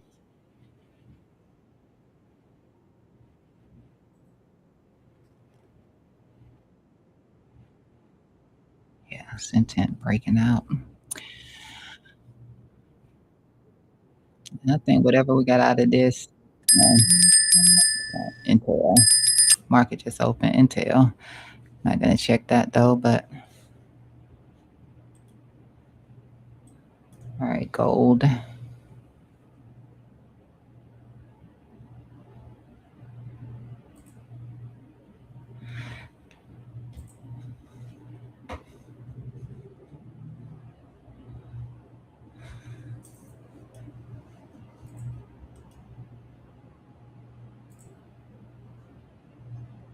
Didn't get that bullish divergence on gold, not on the 15-minute time frame. But we know bulls are still running the show on gold, regardless.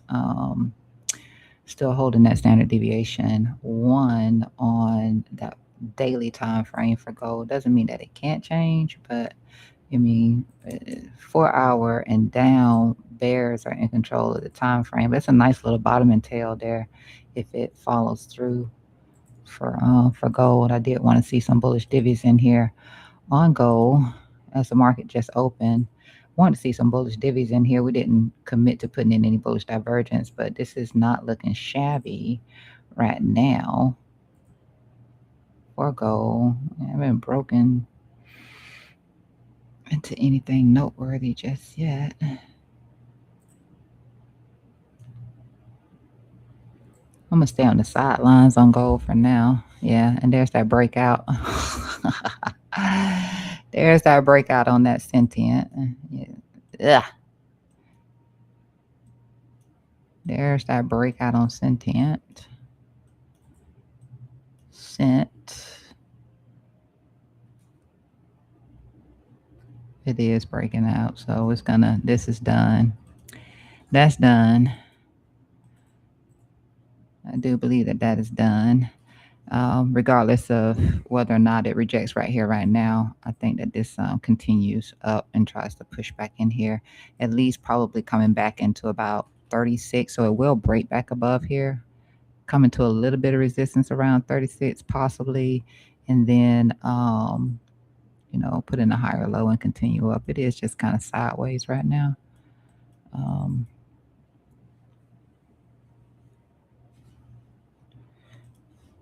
I mean, bulls are running the show on that for the most part. BNB, a little bit more of a breakout here on BNB.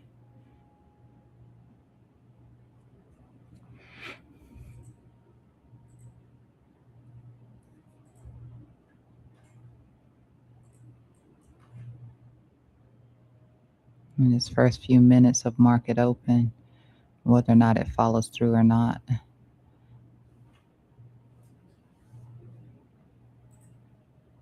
I'm likely going to continue to look to short this thing right here.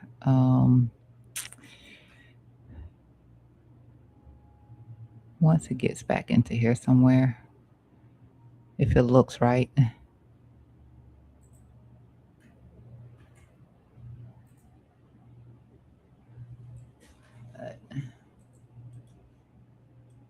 It's looking pretty decent right now.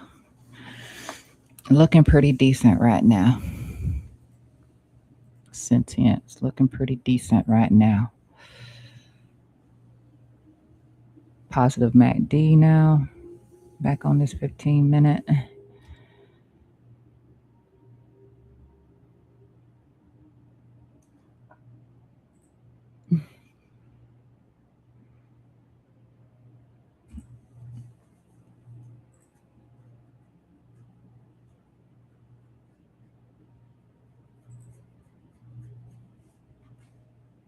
I wiped out all the indecision that was in here.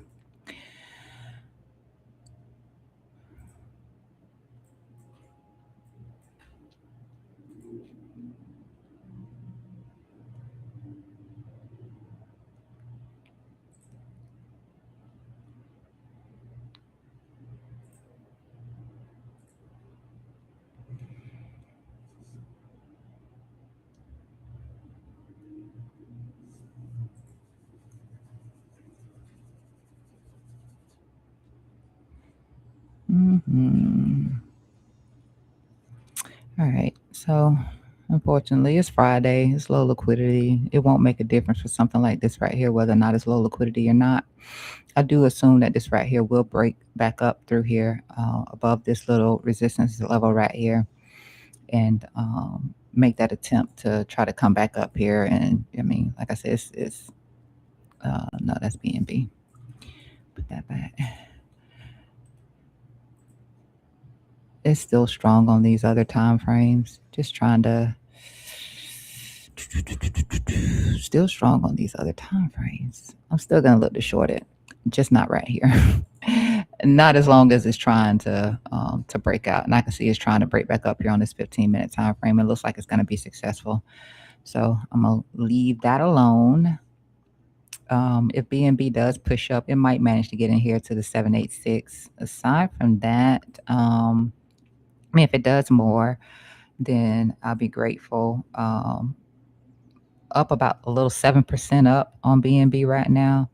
Haven't taken any profits off of this just yet. I will be looking to do so. The entry was this break above this pivot right here was the entry. Just a little bit too slow right now. It was slow like this yesterday too on the short. I just had to be patient with it. But the minute you can get a chance to take some profit out of this, do so. I mean, because this isn't much of a move right here if we're doing this right here. It's not much of a move, but it's still a payday. So getting outside this consolidation would be great, even if it's just for a brief second. Just getting outside this consolidation. If that 1 hour just come through, then that's not you, BNB. This 1 hour just comes through. That'll be great. 1 hour trying.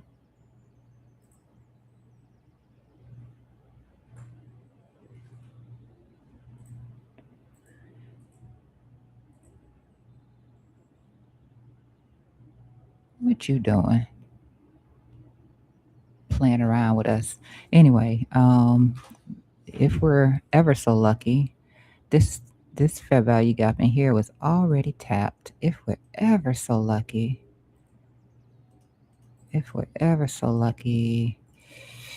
um, yeah, if we're ever so lucky, maybe we can catch these lows, and maybe we can be so lucky to get that, and then I'm gonna be looking to short again. No lie, I'll be looking to short again because I don't think.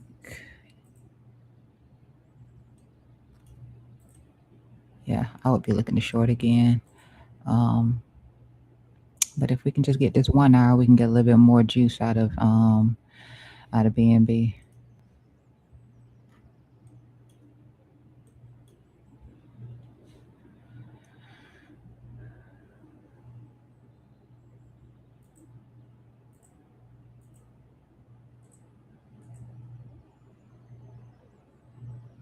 And right now, I'm just kind of count on maybe possibly getting into the 786. It's the only thing I'm thinking about right now. If we get into the 786, that's where I'm going to take some profits out of this BNB trade, and yeah, and just hope that if it does something more than it does, but I mean, most of it will come out right here if, and that's a only if we can get to the 786. Market doesn't look too, not having too much strength right now. I don't really know what this thing over here is doing. I just know that it looks like it's going to break back up over here.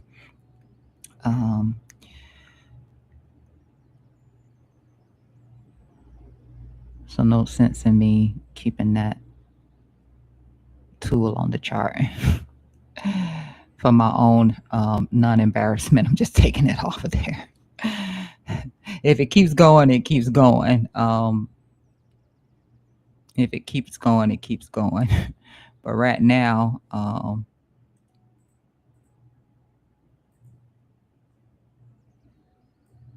it doesn't look promising. I didn't kill the trade myself. The market still is set to take me out of it, but this is the portion that I still have left in it right here. Is the portion I still have left in it, but I think that this gets stopped out, so I just killed it on for the stream. But with that said, I'm going to be out of here. It is Friday. Liquidity is not here. Maybe gold to do something at some point. Right now, I see gold putting in like another bear deal, but if it doesn't, I'll probably post on this or something like that. I mean, everybody and their mama looking short gold right now. I don't know. There was nothing else in here for me to. Let me see what BTC. BTC is pushing into. Okay, Bitcoin is moving BNB, I guess, a little bit in here. Yeah, with that, it did get a positive little breakout right here. All right, Bitcoin, a little positive breakout right here. Way to go, Bitcoin. Push up a little bit more, maybe get into here. I mean, somebody pay me. Somebody cut the check, whether it's the long or the short. So short was in the water, as I showed you. It might remain in the water. You think it's a chance that we can recover any of this in here? I don't know. I just know that we haven't been successful so far. You can see probably gonna catch a bid right here. 83.98. 83.98.8 right here at this 26. Maybe we chop a little bit and we can push in a little bit more into these lows. Possible. That's possible. But at the end of the day, any of these pumps to the upside is just going to be a situation where we're probably going to just continue to lower highs and be looking to short. We're coming back up into this point right here. So we talked about possible resistance right here, possible resistance right there. But we're running into resistance on Biddy.